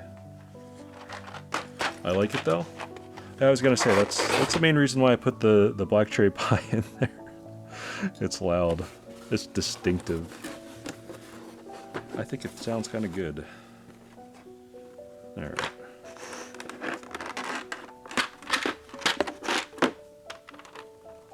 So I don't need the question, but I do need greater than, less than. I can't pick things up anymore.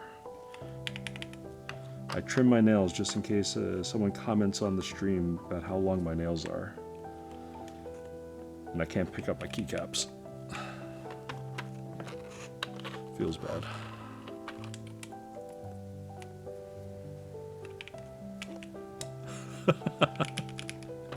It's only because you made the comment and that one guy had to comment back. That was so random. Yep, that's your comment.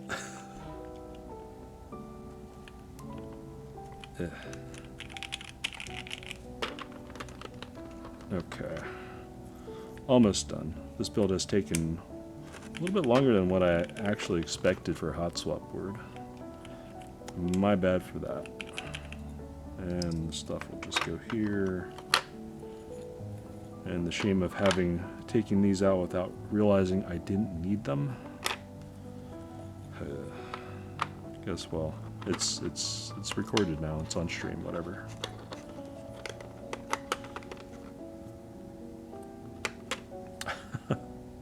You get to laugh with me or at me. That's fine too.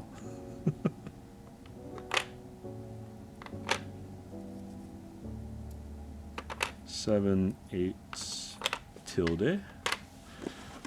Alright, back into the container you go. Then EPPT is one of these switches that I usually, as long as I'm not hurting for space, will just keep in their box.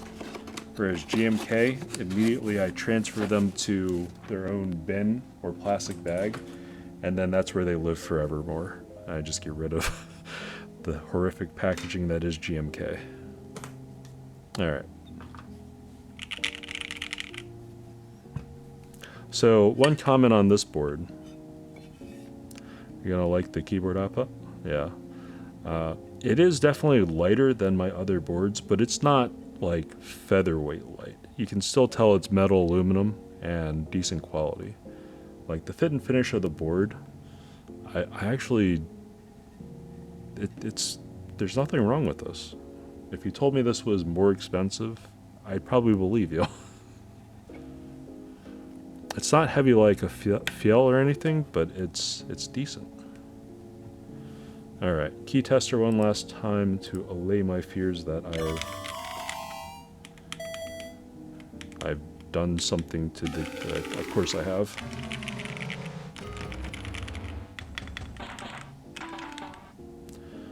Two key, what did I do to you now?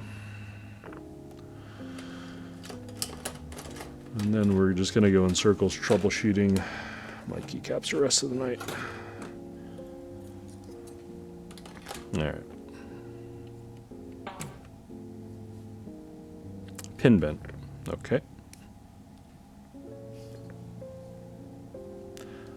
Everything but the 2 key. I guess I keep forgetting to throw up via. It's a button, and I just keep forgetting to do it. My bad.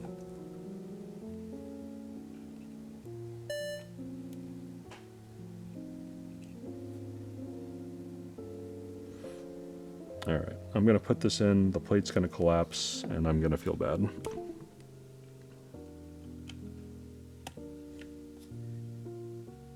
Or did it clip in around it?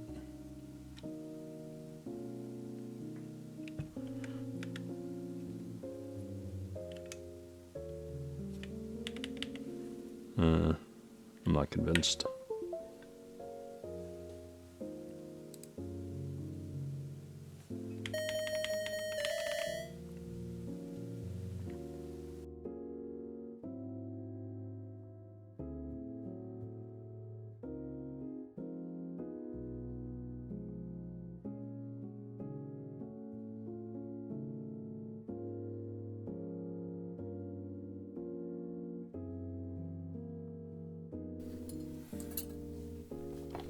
Alright, let's adjust this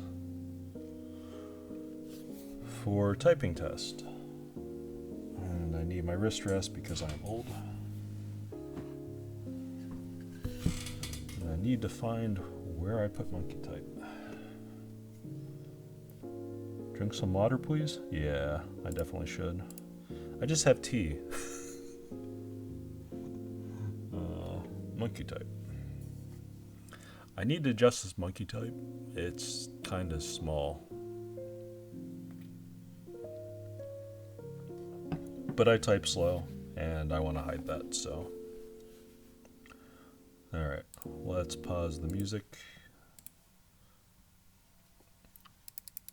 Mouse clicks keyboard level.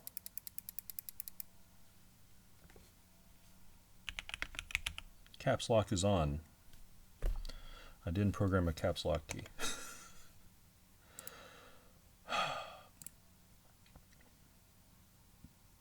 Wait, did that revert back to caps lock? Wait. I did program a caps lock key. But not the caps lock key I wanted. Alright, layers, you're now MO1. I guess on this layer, this will be my caps lock now, because why not? I'll need to have it somewhere just in case it gets engaged, but yeah. Alright. We good? Let's try this again. Oops. Mouse clicks keyboard level.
Mods.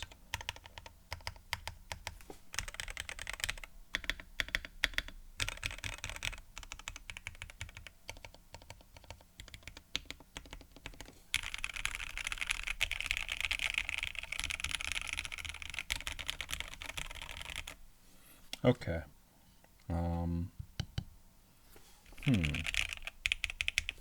Let me do it without the headphones on. Let me do another real quick typing test.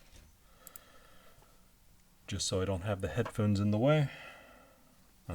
Should probably plug in the keyboard. Definitely hear some pinging on the case. Yeah, definitely need something somewhere. Mouse clicks again, and let's type.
Rocky start at the beginning. What do I think about the mods? I think this doesn't sound bad. Yeah, hear pinging on this side.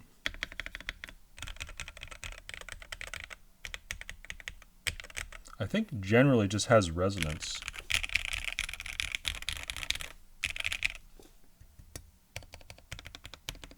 It's not that bad though, even with no foam in it. Yeah, right control key. I'd expect the four corners to have ping, but this actually sounds okay up here. This whole board just moving.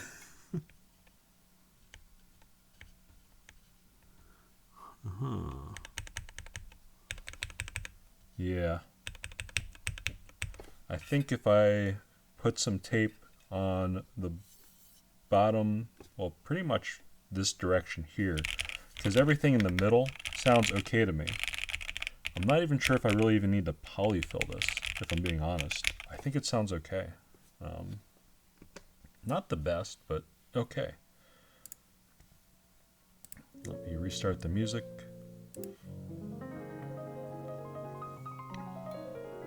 Yeah, let's take it apart and do some poly-fill.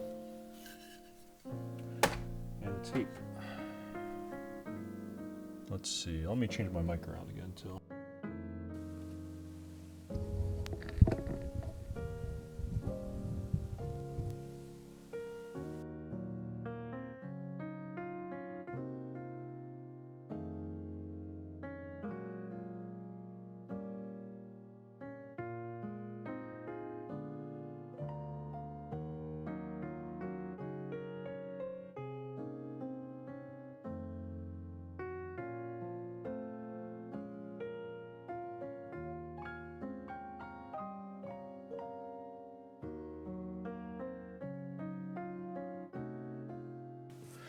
You're right, I am muted. Right, so this is 5mm umwipe tape.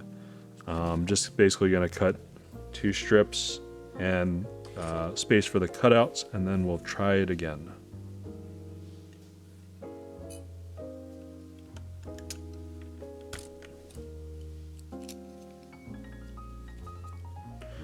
Yep, forgot about the mute.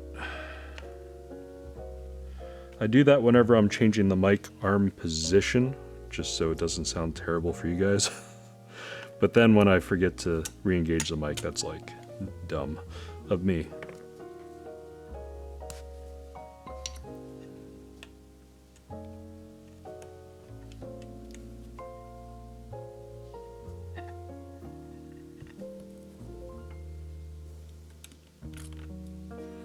Yeah, so for the price, this is a pretty compelling deal of a board, I have to say.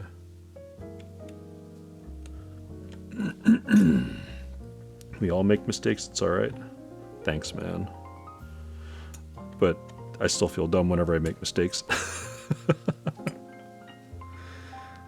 Okay, the plate did collapse on the switches, so that might be an influence as to why it sounds a little bit better than what I thought it probably would have. Noted. Ugh. Who doesn't? Good point.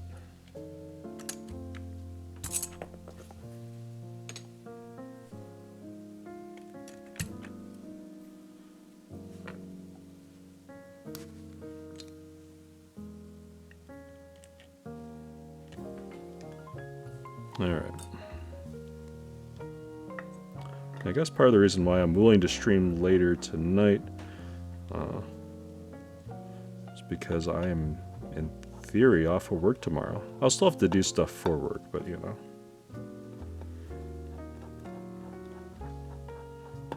It's a no pressure day. And to get to know this board, I'll probably end up typing on it as much as I can tomorrow. Well, alright, let me put this to the side. Sort of. Okay.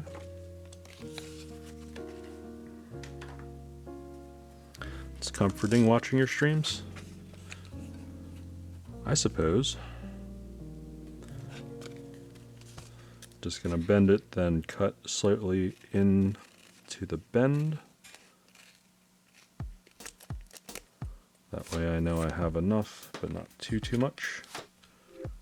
Double check.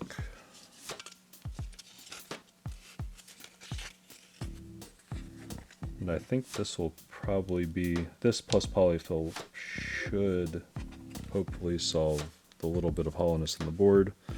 I think the poly-fil might color the sound of the alphas a little bit. Actually, I don't think the alphas sounded bad at all, but I don't know. Because I could always live with mods that sound a little bit off, as long as the alphas sound good, if I'm being 100% honest.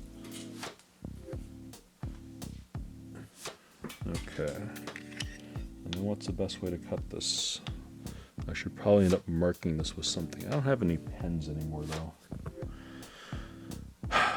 Having a 4-year-old, you never have like pens, pencils, things like that anymore because they just disappear. Because they're no longer your pencils. Neoprene foam before. Yes, I've used neoprene foam before in bottom of cases. I've used sorbethane foam before in bottom of cases. It definitely gives it a deeper, more muted sound. It definitely has a more subdued appeal to it. But at the same time, it definitely sounds like you're hitting foam, especially if it's touching the bottom of the PCB. So if you're going to use it, I would just caution, don't go too crazy with it because it can make it sound really the same. Alpha should be even sounding. Yes. That's the goal.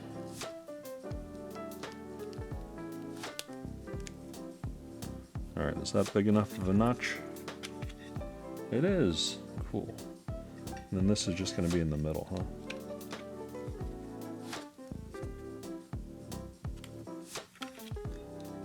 Get the...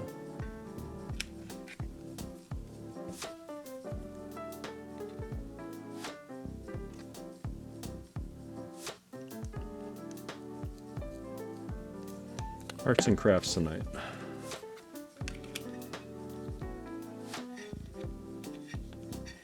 Alright.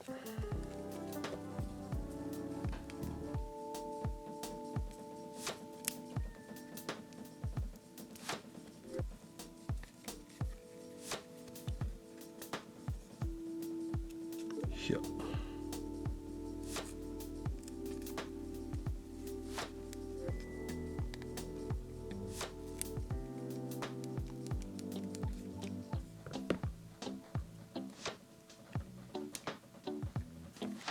Alright.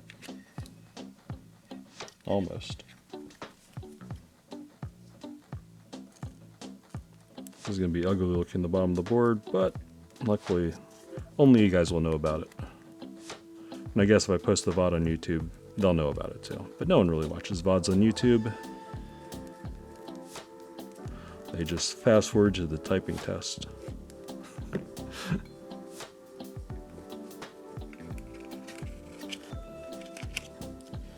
Alright. Let's peel the back of the tape and stick this down.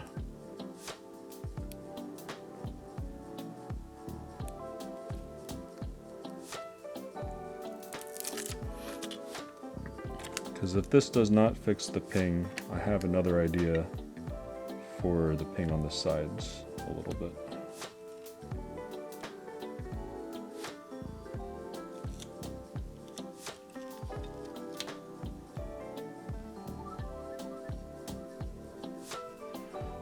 And that would be basically putting tape on the sides and having it basically touch, because I see there's very little bit of a gap, actually touch and interfere with the plate a little bit, so it has a place for the sound to go. And that would definitely take away the ping and resonance. How did you know our secret? I'm feeling good today, first time feeling awesome. Modding bad stabs because it turned out nice. That's alright. It's a pretty good time. Especially if you have like a success like that. I mean, you know, when you're just have bad stabs, but you know, you do well with those, it always feels good.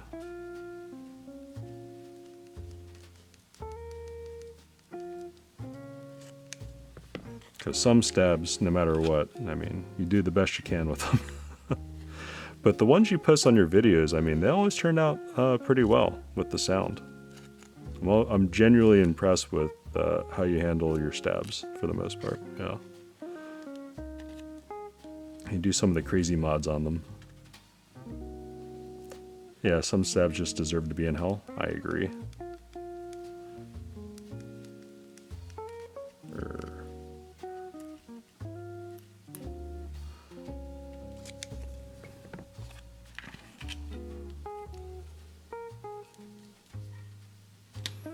Alright. So I think it's about here. Is that right? Yep, that's the lower side of it. So let me bend it a little bit more here. Is that about the middle of it? Yeah, that's about the middle of it. Let's make a snip here.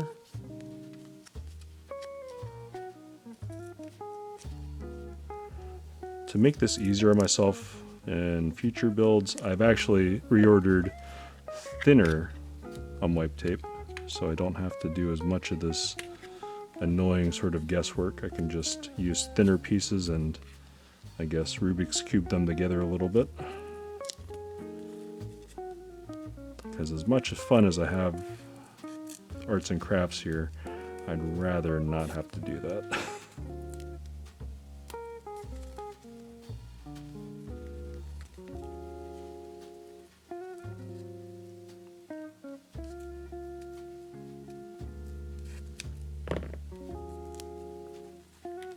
Alright.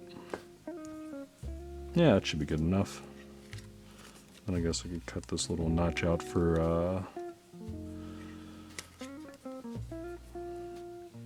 where the USB connector goes. For it to be a little bit generous with this one. Just don't want to see tape as I plug things in and out.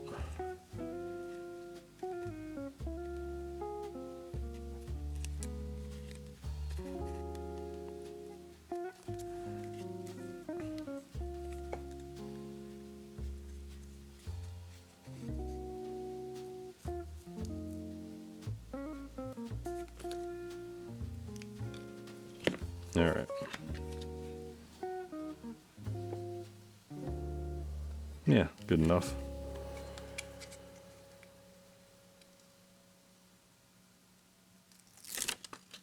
All right. Put tape over the bird in the corner. Yeah. Uh-oh. It's sticky because it's tape.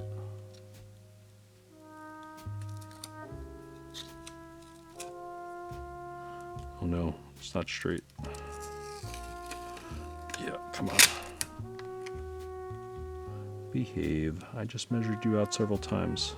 We made sure you were gonna fit.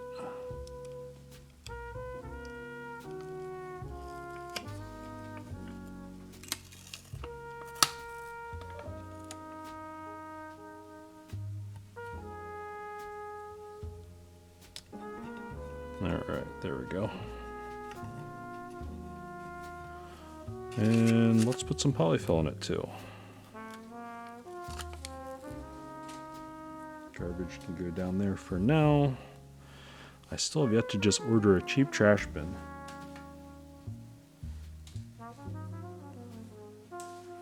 Alright. Into the secret drawer of poly-fil.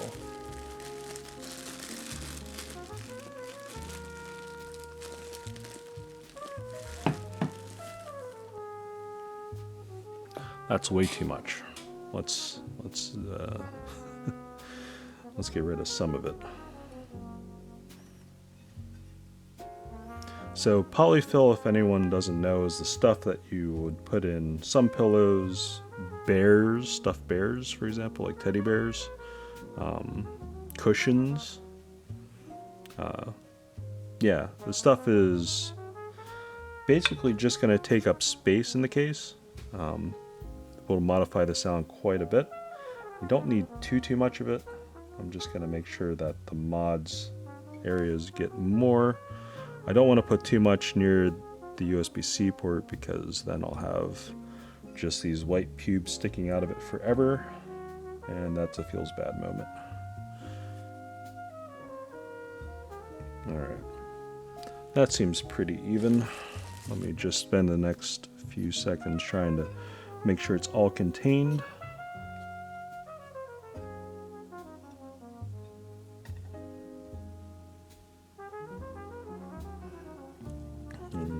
I'm missing an O-ring.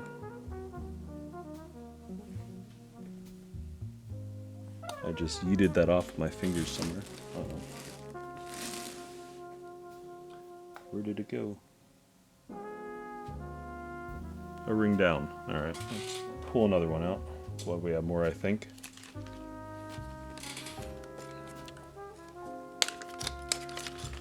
Embarrassing. Alright. Luckily, if I did accidentally get rid of all my O-rings by losing them, I do have other O-rings.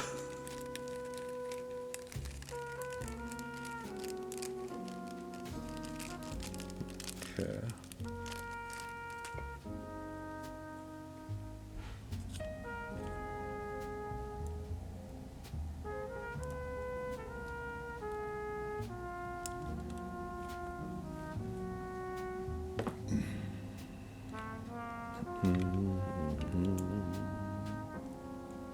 Oh yeah, before I put this in, I need to remember to adjust the plate.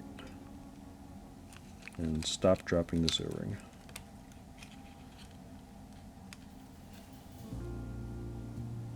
Almost as bad as doing stabs.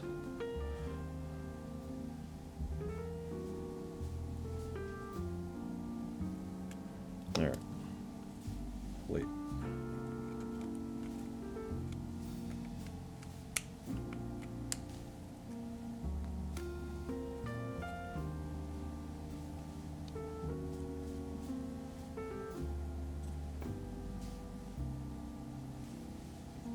Okay.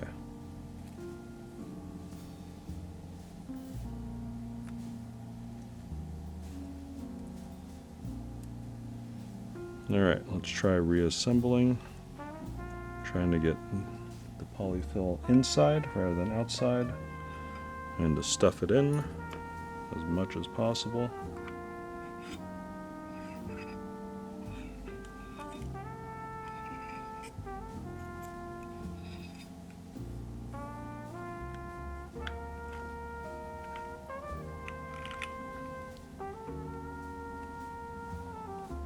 Light pressure down until I can screw this in.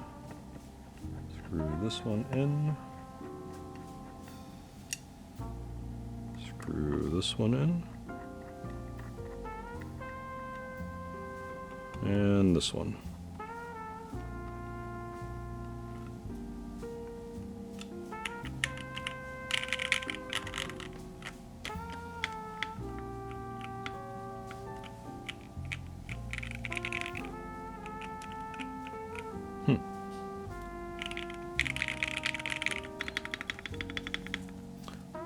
Guess that sounds different, huh?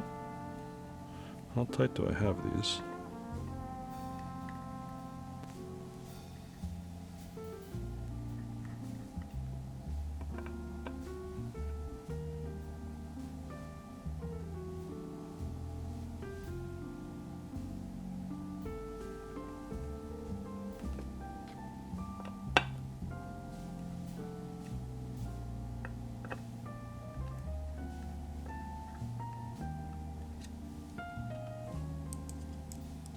I think that's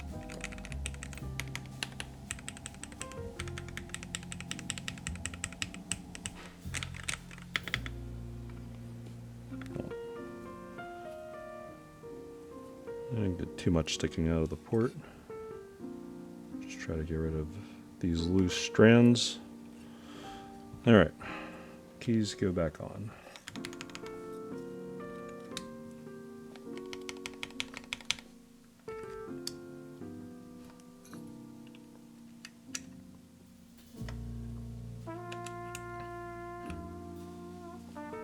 Deletes.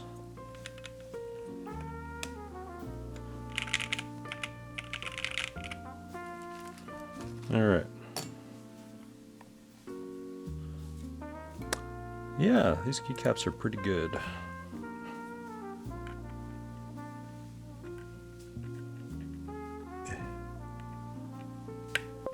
There we go.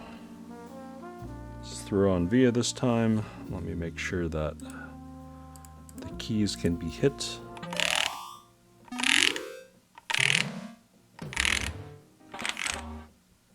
All right, there we go. All right, switching the mic.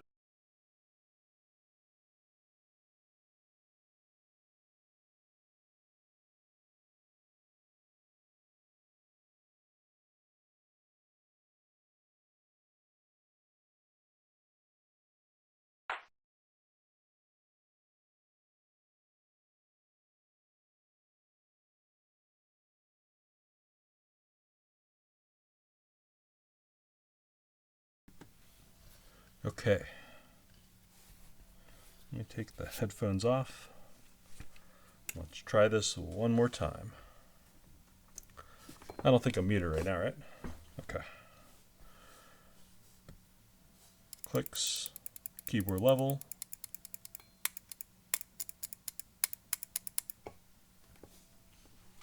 Oop.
Started off with the 0.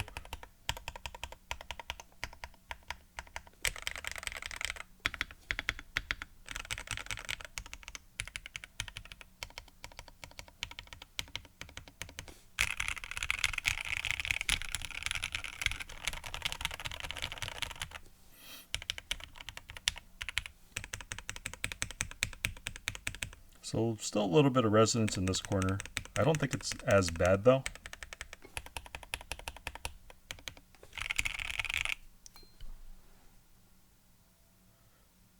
Or something making a ding. Yeah, so there's a little ding on my armrest probably that had a little metallic ding a moment ago. Yeah, right there. This is my armrest.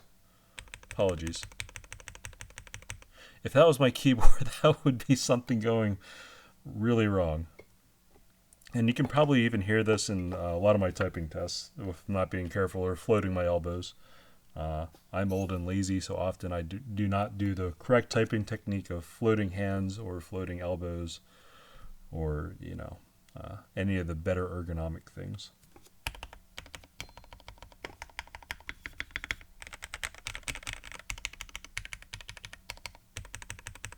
Yeah, this doesn't sound so bad anymore. I will say that it is definitely a little bit stiffer with all the poly-fill in it, but I think it actually makes the mod sound better. And this alpha area sounds pretty even too. Yeah. It does make it sound better? Yeah, I think so too. I think for the price, this board is quite good. It's quite compelling. Because what was the board? Def should make it sound better, to be honest. Yeah. I don't know. A little bit of resonance isn't that bad. So it's tape on the outside, which I'm not sure is doing all that much, considering it still has resonance from the case, probably somewhere. But the poly-fill definitely evened out the middle alphas really well. And like the rest of these mods, sound pretty good now. It's just this mod down here. That's the only thing I'm not crazy about. So I think that's not bad, especially considering the price of this board. Now it's no like GK68 or anything, but let's see.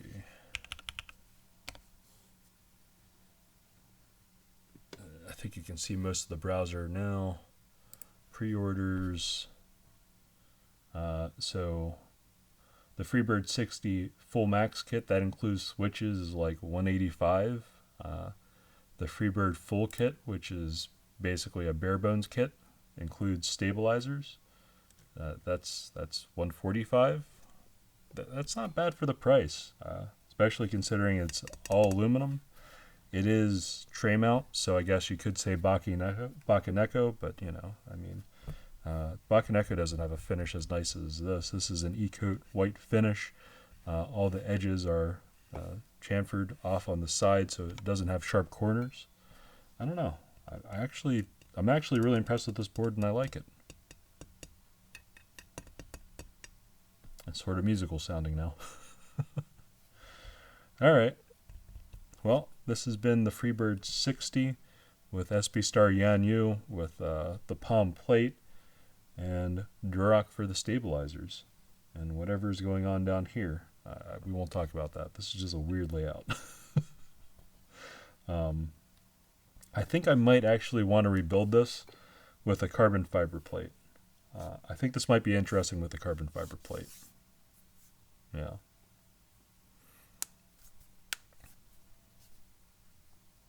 Brand, you're more of a budget expert. What do you think about the value proposition for an aluminum board like this?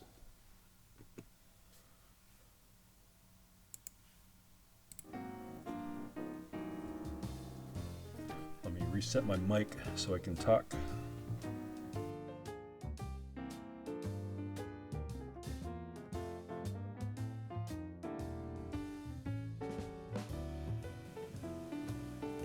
So I definitely think it's I'd rather save and buy something like this. Yeah. Play budget boards only because I can afford them. But still, I mean, like if I had this board, I'd rather have a board like this than like previous boards that I got from like Razer growing up in the day. If I had a board like this, I would have never went with the store-bought stuff. The stabs aren't rattly. It's linear, it feels nice, and it sounds better. So I'm actually not upset with this board for the price. I do want to record a sound test and then A/B it versus the Tom 680 that I made, just to hear what the difference is. I know they're different switch and configuration and all, but I'm now getting a little bit curious as far as what the difference is in this more affordable price range, because it's not bad. I don't think it's bad at all. Like, let's be very unfair. So this is a board with a half plate and good old vintage blacks in it. Oh, that's making all sorts of booping noises. Let me bring up Notepad. Definitely has a different sound profile. This is definitely deeper, but that's also because of the keycap set and design of this board. This is a full gummy O-ring mount with a 50A durometer O-ring, and this is the small O-ring mount with the center post removed from a regular 60 layout. This board actually has more center flex, whereas this board does better with the vibrations from the mounting structure. So it's like trade-offs. But, you know, this board would cost, what, 3-4 times as much almost, more than that if you bought it on the aftermarket. So, yeah. Gotta go have lunch and take a shower. It's afternoon over there, so it is. Alright, well, I think that's about it for me for tonight. I'm going to get going, try to record a sound test, and then get some sleep. But this has been fun. I'm really excited about the rest of the stuff Keeps for All has. I did join the group buy for the FreeBird TKL. I did join the group buy for the Course 60. That's their Alice-like style layout. That's more rectangular. I did buy a full numpad, the Pro model numpad from Keeps for All. I'm kind of really interested in seeing where they're going, because after a while they're actually going to have what's called the Apollo TKL, which is going to be their big budget, fully featured keyboard. So I'm interested in that too. But yeah, Keeps for All. I like what they're doing, and I like them. They're a pretty fun place to hang out. Yeah, I think that's it for me for tonight. I think the next board will probably be like maybe Sunday night. I don't know. I'll see what's happening.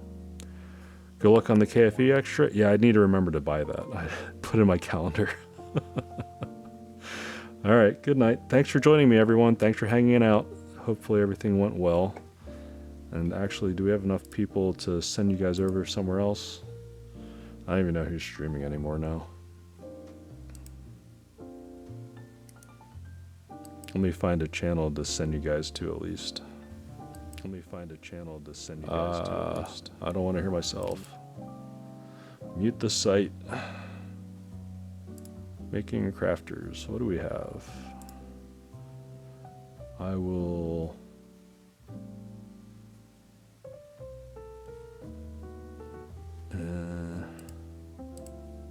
let's see.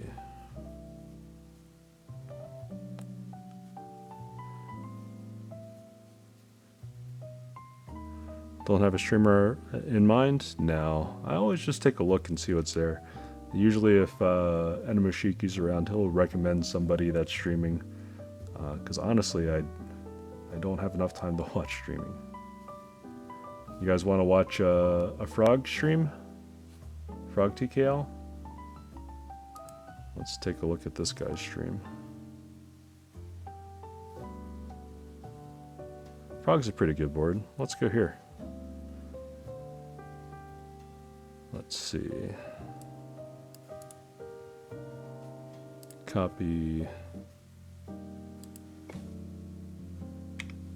/ raid El Chow.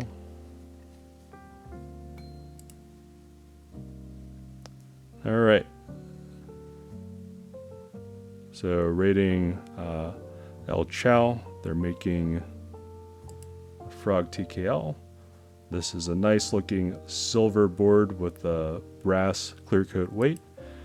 Yeah, copy paste if you want to. Otherwise, you know, just be chill. Ask him how he's doing. Be nice. That's all I ask. Have a good night, everyone. Thanks for joining me. Catch you guys next time.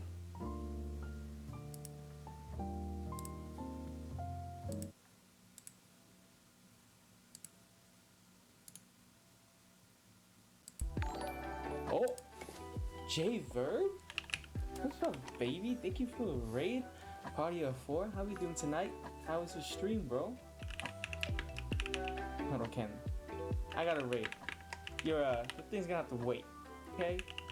Oh, dude, I just saw you, like when I was doing my promos, I saw you promote your stream too. How is your, I think you built something, right? FB60? Sheesh! We love FreeBird. How was it though? You finish it? Nice test. Let me see. I'm gonna find your channel real quick. Let's see if I can see the sound test. Something fell. Oh, it's okay, bro. Something about where it is.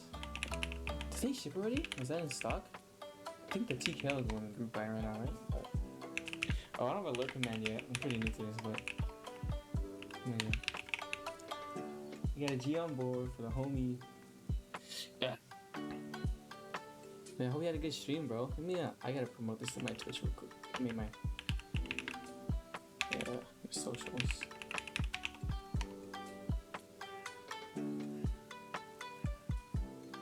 Thank you, bro. Thank you for the raid again. I assume you're going to bed. You have a good night. Thank you for the raid. Let me send you a follow, though. I think I follow you.